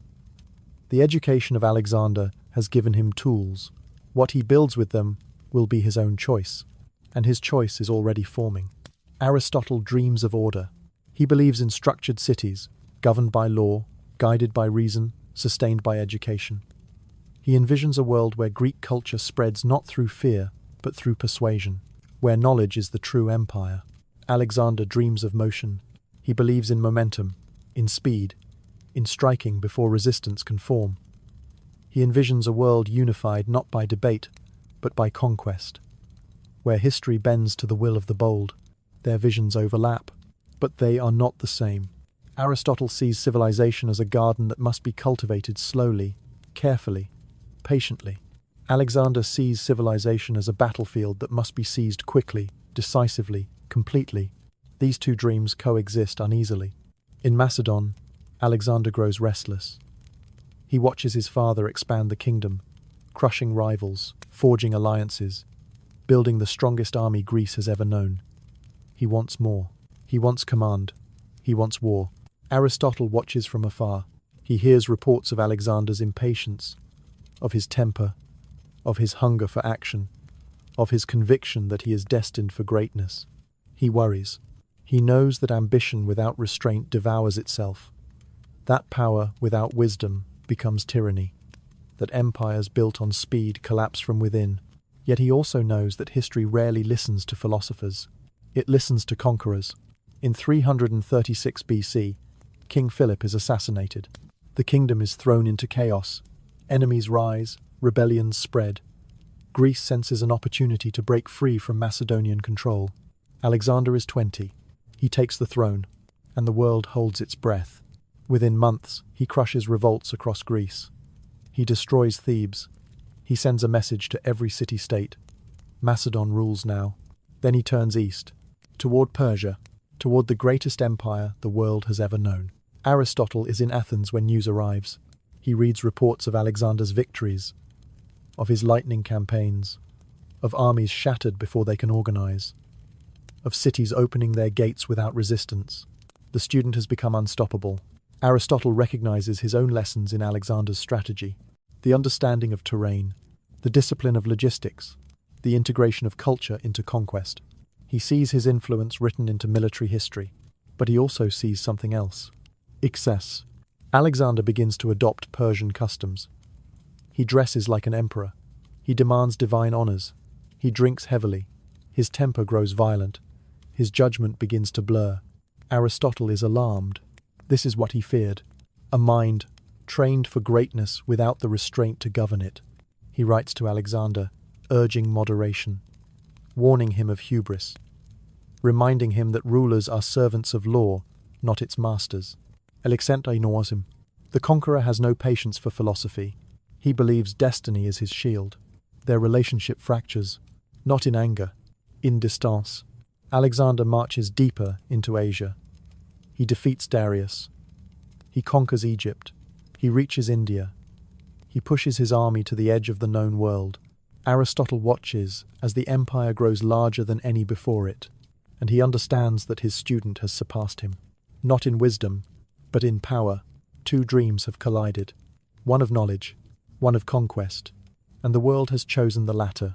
Yet Aristotle's dream is not defeated, because while Alexander builds an empire of land, Aristotle has built an empire of thought, and long after Alexander's cities fall into ruin, Aristotle's ideas will continue to rule minds across continents. The philosopher returns to Athens. He is older now, hardened by politics, disillusioned by ambition, but still burning with the desire to build. He will not follow Alexander into war. He will build something that endures longer than empire. A school, a new academy, a place where knowledge will be preserved, expanded, and passed forward into history. The departure of Alexander from Macedon does not feel like the beginning of a war. It feels like the beginning of a storm. There is no single moment when the world realizes what is coming. No trumpet blast that announces the fall of empires. No declaration that history is about to fracture into before and after. There is only movement, armies assembling, ships gathering at ports, supply trains stretching across valleys, maps being unrolled in candlelight. In 334 BC, Alexander crosses the Hellespont into Asia. He is 22 years old. Behind him lies Greece, fractured and resentful under Macedonian rule. Before him lies Persia, the largest empire the world has ever known, stretching from the Aegean Sea to the mountains of India. No Greek army has ever defeated Persia on its own soil. Alexander does not hesitate. He lands with 40,000 men, and a vision that terrifies even his generals. He does not intend to raid. He does not intend to negotiate. He intends to erase Persia from history and replace it with himself. In Athens, Aristotle reads the reports. He follows the campaign like a physician monitoring a fever. Each battle is dissected, each maneuver analyzed, each victory weighed against its cost. He recognizes the brilliance. Alexander moves faster than any army in memory. He strikes where no one expects. He divides his forces with mathematical precision. He exploits terrain, weather, and psychology with ruthless efficiency. At the Granicus River, he smashes Persian cavalry. At Issus, he shatters Darius's army. At Tyre, he builds a causeway across the sea to take a city believed to be unconquerable. These are not accidents. These are lessons. Aristotle sees his own teachings reflected in the campaigns, the emphasis on logistics, the understanding of geography, the discipline of command, the integration of culture into conquest. Alexander is not merely fighting. He is executing a philosophy of empire. Yet the further Alexander marches, the more distant he becomes. He adopts Persian dress. He takes Persian wives. He demands divine honors. He executes old friends for perceived betrayal. His drinking becomes legendary. His temper unpredictable. Aristotle watches as power reshapes the boy he once taught. This is what he feared. Not that Alexander would fail, but that he would succeed too completely. An empire without limits breeds a ruler without limits. Letters between them grow cold. Alexander no longer seeks counsel. He seeks validation. And when he does not receive it, he turns away. The philosopher becomes irrelevant to the conqueror. By the time Alexander reaches Egypt, he has become a god in the eyes of his soldiers. When he visits the oracle at Siwa and is proclaimed the son of Zeus, he does not laugh. He accepts it. Aristotle knows what this means. A ruler who believes himself divine no longer recognizes restraint. Alexander pushes deeper into Asia. He burns Persepolis. He executes Persian nobles. He hunts down Darius until the king is murdered by his own men. The Persian Empire falls. In its place rises something new. An empire not built on tradition, but on a single will. Alexandus. He continues east, through deserts that swallow armies, through mountains that kill by cold, through jungles that devour men by disease. He reaches India, where war elephants meet Macedonian spears. His soldiers, exhausted and terrified, finally refuse to go further. Alexander weeps, not because he has lost, but because the world has ended. There is nothing left to conquer. When news of Alexander's eastern campaigns reaches Athens, Aristotle understands that history has crossed a threshold. The student he trained is now beyond influence. He is no longer a prince guided by reason. He is a force of nature, and forces of nature do not listen to philosophers. Aristotle returns to teaching. He builds a new school in Athens. He gathers students. He resumes his work. He writes, lectures, debates, and organizes knowledge with renewed urgency. He knows that Alexander's empire will not last. Empires built on one man's will collapse when that will disappears. But ideas endure, and Aristotle intends to leave behind something stronger than armies. He will build an institution, a center of learning, a place where reason will survive the fall of kings. Alexander marches on.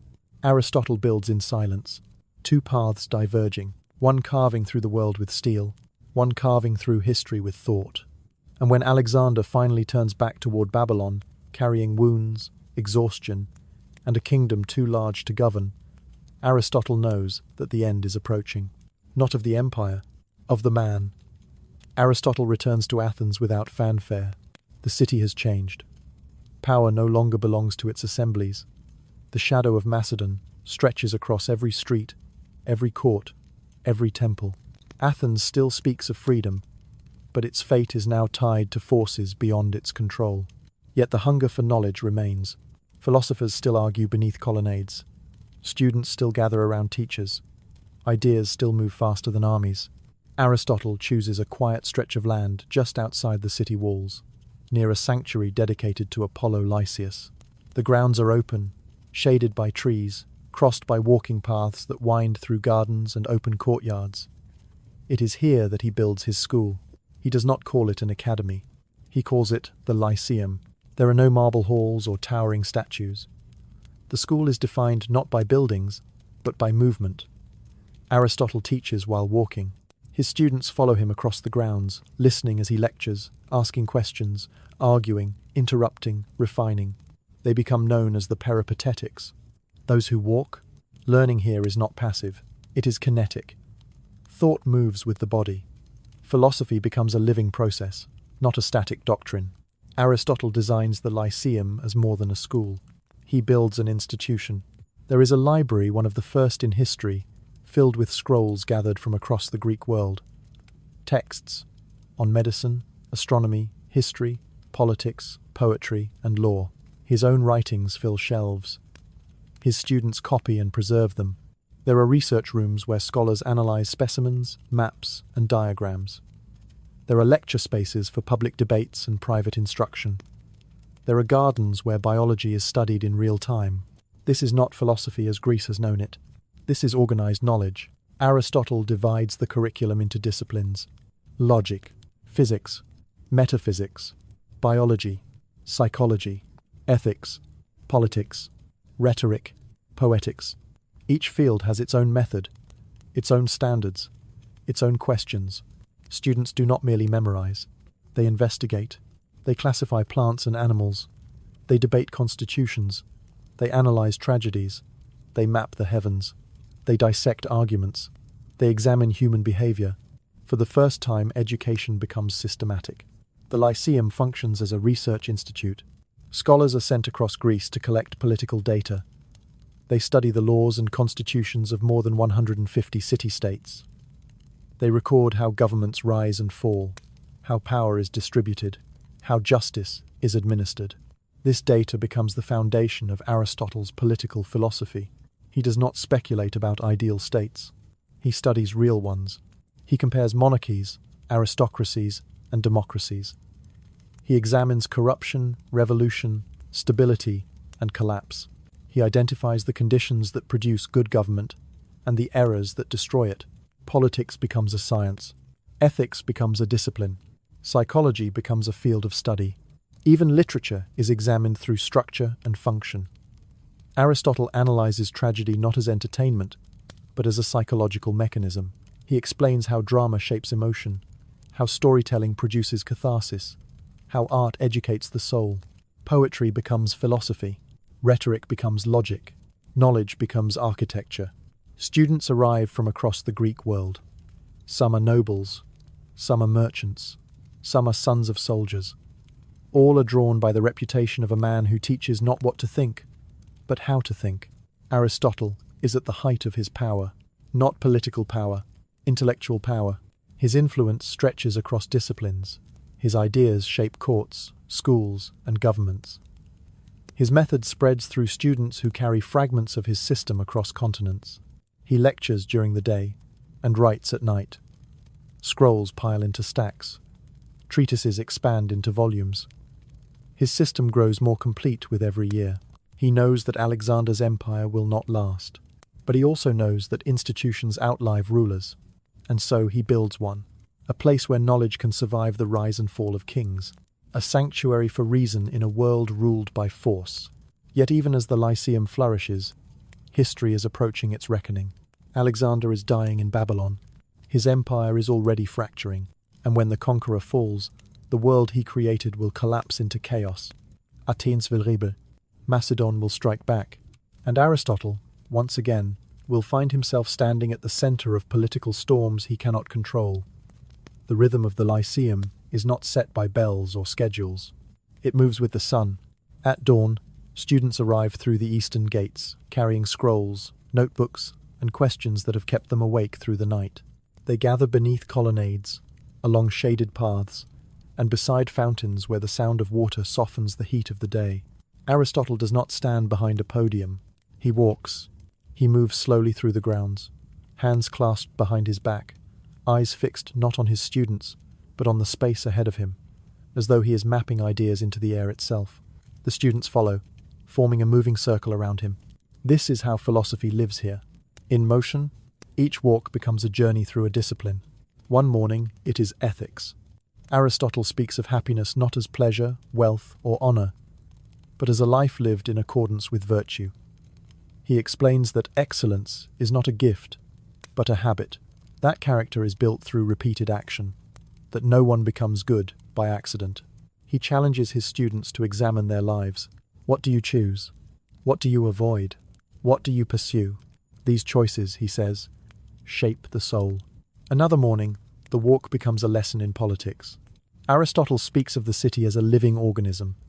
He explains how laws are its bones, citizens its blood, institutions its organs. A state, he argues, exists not merely to survive, but to cultivate virtue. He explains that justice is not equality, but proportional fairness. That power must be balanced. That extreme wealth and extreme poverty destroy stability. He teaches that revolutions are born from resentment, and that good government depends not on force, but on trust. Some days, the walks turn toward nature. Aristotle stops beneath a fig tree and points to its leaves. He describes their structure, their function, their role in sustaining the life of the plant. He speaks of roots drawing nourishment from the soil, of sap rising through trunks, of seeds carrying the future. He explains how form and matter unite in every living thing, how potential becomes actual, how growth follows order. The students listen. They write. They argue. They interrupt. Aristotle encourages it. He does not want disciples. Aristotle writes as if time itself is chasing him. By the final years of his life, he no longer believes that knowledge can wait. He has seen empires rise and collapse. He has watched kings fall in a single night. He has witnessed how quickly power dissolves into dust, but ideas endure. And so he writes. He writes not for applause, not for reputation, not for posterity. He writes because civilization needs a memory. Inside the Lyceum, his study becomes a workshop of ink and parchment. Scrolls are stacked against the walls. Drafts overlap one another. Notes fill margins. Diagrams sprawl across pages. His students copy his words relentlessly, knowing that what they preserve may outlive cities. Aristotle is no longer merely teaching. He is building an archive of human understanding. He writes on logic, defining the structure of reasoning itself. He writes on physics, mapping motion, time, space, and change. He writes on metaphysics, exploring the nature of being and existence. He writes on biology, cataloguing the anatomy and behavior of life. He writes on psychology, analyzing the soul, perception, and memory. He writes on ethics, asking what it means to live well. He writes on politics, asking how societies should be governed. He writes on rhetoric, explaining how language shapes belief. He writes on poetry, uncovering how stories move the human heart. No domain of knowledge escapes his attention. His work is vast, more than 200 treatises. Together, they form the first encyclopedia of human thought. He does not organize them as finished books. They are lecture notes, research drafts, technical manuals. They are meant for scholars, not crowds. Their language is precise, demanding, unembellished. Yet within them lies the skeleton of Western civilization. For centuries to come, scholars will study these texts as foundations. His logic will become the backbone of education. His physics will define the universe. His ethics will shape morality. His politics will guide governments. His biology will dominate medicine. In Baghdad, Islamic scholars will translate his works into Arabic. In Cordoba, Jewish philosophers will build theology upon his metaphysics. In Paris, medieval monks will teach his logic in universities. In Florence, Renaissance thinkers will resurrect his science. Every age will rediscover Aristotle. Every civilization will reinterpret him. He becomes the invisible architect behind global thought. Yet in his own lifetime, Aristotle does not feel immortal. He feels old. His body weakens. His steps slow. His eyesight dims. But his mind remains relentless. He continues walking with students. He continues lecturing. He continues correcting arguments with surgical precision. He knows his time is short. He sees the political storms gathering. Alexander is dead. The empire is fractured. Athens is restless. Anti-Macedonian sentiment is rising. And Aristotle is known as the teacher of the conqueror. To the people of Athens, that makes him suspect, dangerous, a reminder of subjugation. The city that once executed Socrates for corrupting youth is once again searching for a philosopher to blame. Aristotle senses it. He has seen this before. He knows how Athens treats men who stand too close to power. He remembers Socrates, and he understands that history is preparing to repeat itself. Yet even as shadows close in, he continues writing. Because if he must leave Athens, his ideas will remain. If he must die, his work will live.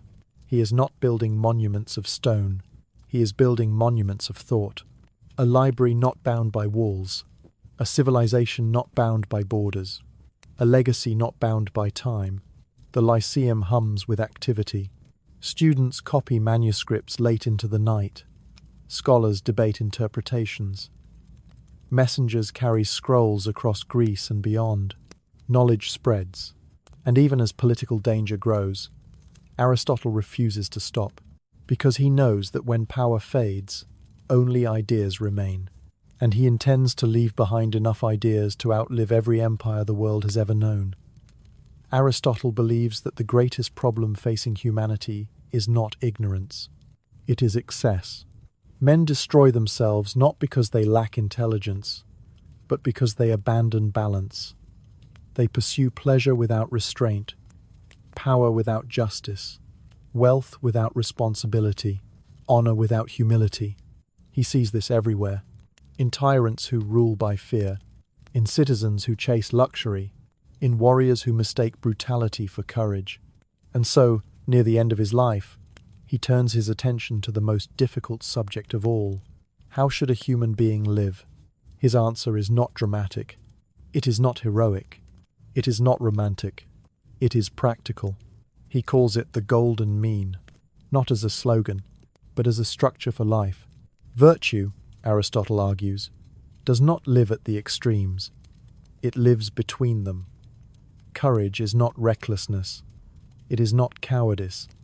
It is the balance between fear and confidence. Generosity is not wastefulness. It is not greed. It is the balance between excess and scarcity. Even ambition must be balanced. Too little, and a man becomes insignificant. Too much, and he becomes dangerous. Wisdom, he says, is not knowing everything. It is knowing where to stop. This philosophy is shaped by his entire life. He has seen Plato's idealism drift too far from reality. He He has seen Alexander's ambition devour itself. He has seen Athens destroy its greatest thinkers. He understands that human greatness is fragile. It requires discipline. Ethics, to Aristotle, is not a system of commandments. It is a practice. You become just by doing just things. You become brave by facing fear.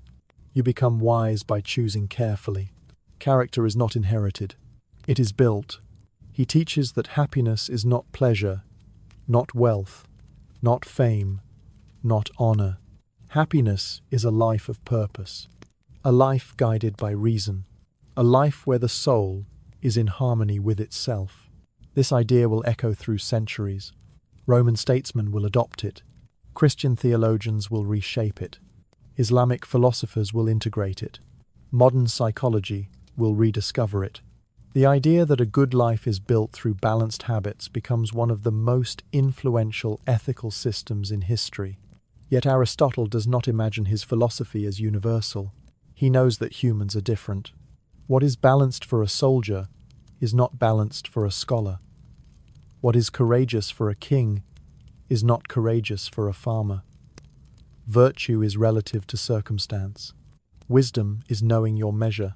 He teaches that reason is humanity's highest power, not emotion, not instinct, not impulse.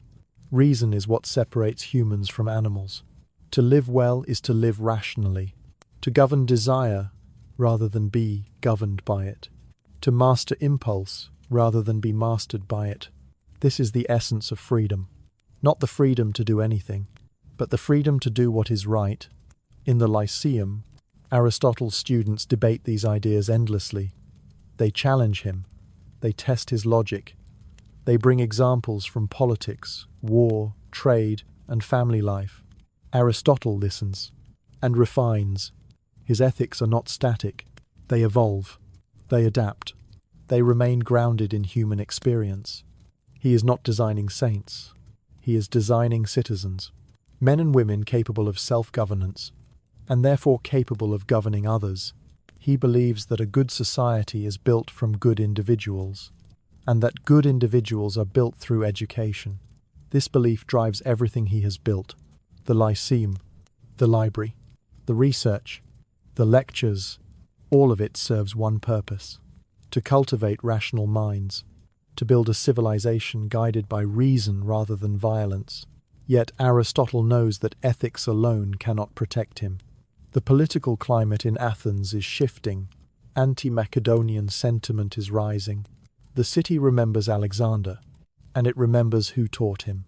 The philosopher who preached moderation is about to face a world without mercy. The news reaches Athens on a quiet day. There is no trumpet, no public announcement, no gathering of crowds in the agora. Only whispers carried by merchants, sailors, and messengers who have travelled too far and seen too much. Alexander is dead. He has fallen in Babylon at the age of 32, undefeated in battle, master of the largest empire the world has ever known, ruler of lands stretching from Greece to the edge of India. The conqueror who bent continents to his will is gone, and with him the fragile unity of his empire. In the streets of Athens, people do not mourn. They breathe. For more than a decade, Greece has lived beneath Macedonian shadow. Its assemblies watched, its leaders constrained, its independence reduced to memory. Alexander's name has been spoken with fear and resentment, not admiration. Now, the storm has passed, but the silence that follows is dangerous. Aristotle hears the news in the Lyceum. A student brings the report. The words are simple. The meaning is vast. Alexander is dead. For a long moment, Aristotle says nothing. He does not rejoice. He does not grieve. He reflects. He thinks of the boy who once walked beside him through the gardens of Mieza, asking about Achilles and dreaming of greatness. He thinks of the student who carried Homer into battle. He thinks of the man who crossed deserts, shattered empires, and crowned himself ruler of the world. He thinks of ambition and its cost. Alexander's empire begins collapsing.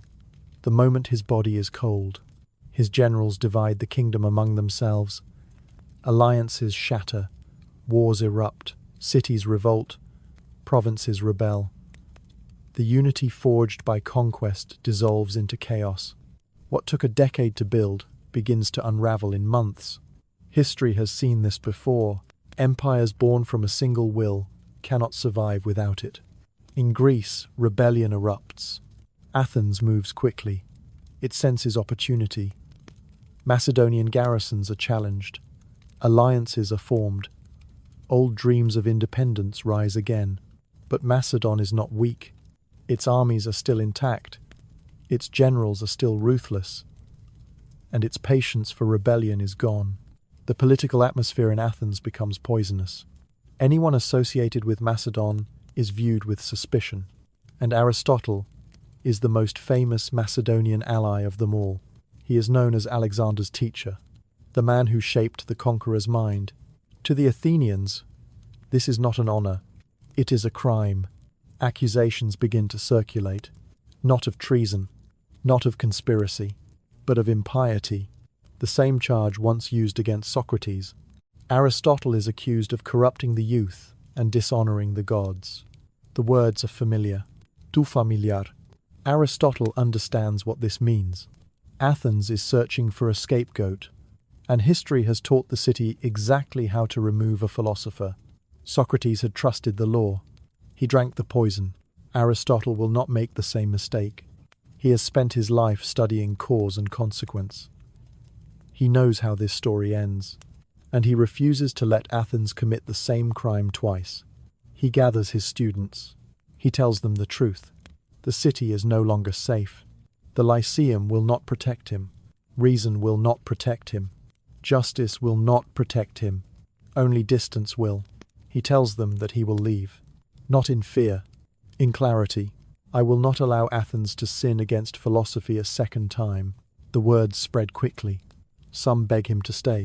Some urge him to fight. Some offer to defend him. Aristotle refuses. He is not running. He is preserving his life's work. Because if he dies here, his ideas will be buried with him. And he knows that his work is not finished. Alexander is dead, but Aristotle's legacy is only beginning. The empire of land has collapsed. The empire of thought must endure. He prepares to leave Athens. For the last time. Aristotle leaves Athens in silence. There is no procession, no farewell ceremony, no final lecture beneath the trees of the Lyceum. The city that once celebrated his intellect now watches his departure with indifference, suspicion, and quiet relief. He travels east toward Chalcis, on the island of Euboea, where his mother's family once lived. It is a quiet place, far from political intrigue, far from the courts and assemblies that have defined his life. Here, the world moves slowly. Fishermen mend nets along the shore. Farmers tend olive groves that have stood for generations. The sea rises and falls with patient rhythm. It is a place for reflection. And for endings, Aristotle is 62 years old. His body is failing. Years of walking, lecturing, writing and travelling have taken their toll. His stomach pains grow worse. His strength fades. His nights are restless, but his mind remains sharp. He continues to write. He revises old treatises. He dictates new ones. He corrects errors in his earlier work. He organizes manuscripts so they can be preserved. He knows that time is against him. He is racing not death, but forgetfulness. In Chalcis, he lives with his second wife, Herpilis, and their son, Nicomachus, named after his father. The child is still young. Aristotle watches him with quiet hope and quiet sorrow. He knows he will not see him grow. He spends long afternoons walking along the coast, listening to waves strike stone, watching the sky shift through colour and cloud. He thinks of Stagira, of Lesbos, of Athens, of Mieza, of the boy who became a conqueror. He thinks of Plato, of Socrates, of the long chain of minds that shaped his own. He understands that he stands at the end of an era. The age of the great Greek philosophers is fading. The world is changing. Empires are replacing city-states. Power is centralizing. Knowledge is becoming political. Ideas are becoming dangerous. He knows that the future will not be kind to thinkers, but he also knows that ideas are harder to kill than men. His students visit him. They bring scrolls from the Lyceum. They tell him of debates, of research, of the growing reputation of the school. They promise to preserve his work. Aristotle listens and trusts them. In his final months, he dictates his will. He arranges for his family. He frees his slaves. He instructs his students on how to preserve the Lyceum. He ensures that his library will be protected. He does not ask for statues. He does not ask for honors. He asks only that his work be remembered. In the summer of 322 BC, his body finally gives way. Surrounded by family and students, Aristotle dies quietly. No crowd gathers. No city mourns. No empire pose. The world barely notices. But beneath that silence, something extraordinary has happened. A single human mind has reshaped civilization. He leaves behind more than books. He leaves behind a way of thinking, a method, a discipline, a framework for understanding reality itself. His body is buried in Chalcis, but his ideas begin their journey across history. They will travel through empires. They will survive religious revolutions. They will endure wars, plagues, and dark ages. They will be copied by monks, translated by scholars, taught in universities. They will guide medicine, shape law, build science. The man has died, but the mind has just begun. Aristotle dies in Chalcis, far from the marble halls of Athens and the gardens of the Lyceum. There is no monument raised in his honor, no temple built to preserve his memory, no army pauses in his name. History moves on. Empires rise, empires fall, cities burn, kingdoms fracture. The world reshapes itself again and again, yet quietly, beneath the noise of war and politics, something far more powerful than any empire begins its journey. An idea. Aristotle's manuscripts travel from hand to hand, copied by scribes who do not yet understand their full importance. His students preserve fragments of his system, teaching what they can, where they can. In Athens, the Lyceum continues for a time, then fades. But the work does not disappear. It migrates. Centuries pass. In Alexandria, scholars gather the knowledge of the ancient world. Aristotle's writings are collected, studied, debated. His logic becomes the foundation of education. In Baghdad, during the Golden Age of Islam, his works are translated into Arabic. Thinkers like Al-Farabi, Avicenna, and Averroes build new philosophies upon his system. His science becomes the backbone of medicine. His logic becomes the engine of scholarship. In medieval Europe, monks preserve his manuscripts in monasteries. Universities rise in Paris, Oxford, Bologna. His texts become required reading. His logic becomes the grammar of thought. His metaphysics shapes theology. His ethics shapes morality. For centuries, Aristotle is not merely respected. He is authority. Students do not ask whether Aristotle is right. They ask what Aristotle said. His universe becomes the universe. His physics defines reality. His biology defines life. His psychology defines the soul. His politics defines government. Even when later thinkers challenge him, they do so on his terms. Galileo will overthrow his physics. Newton will replace his cosmos. Darwin will rewrite his biology. But they will still use his method. Observation, classification, causation, logic. The scientific revolution is not a rejection of Aristotle. It is his evolution. Every laboratory, every experiment, every hypothesis, all trace their ancestry to the man who first believed that nature could be understood. His ethics continue to guide modern philosophy. His concept of virtue as habit becomes central to psychology. His idea of balance shapes modern ideas of mental health and well-being. His politics still inform constitutional design. His analysis of power, corruption, and stability remains relevant to every government. His rhetoric still shapes law and persuasion. His poetics still guide storytelling. His metaphysics still shapes theology. 2,000 years after his death, Aristotle remains everywhere. In courtrooms, in universities, in hospitals, in laboratories. He is present every time someone demands evidence. Every time someone asks why. Every time someone builds knowledge from observation. He is present every time reason defeats superstition.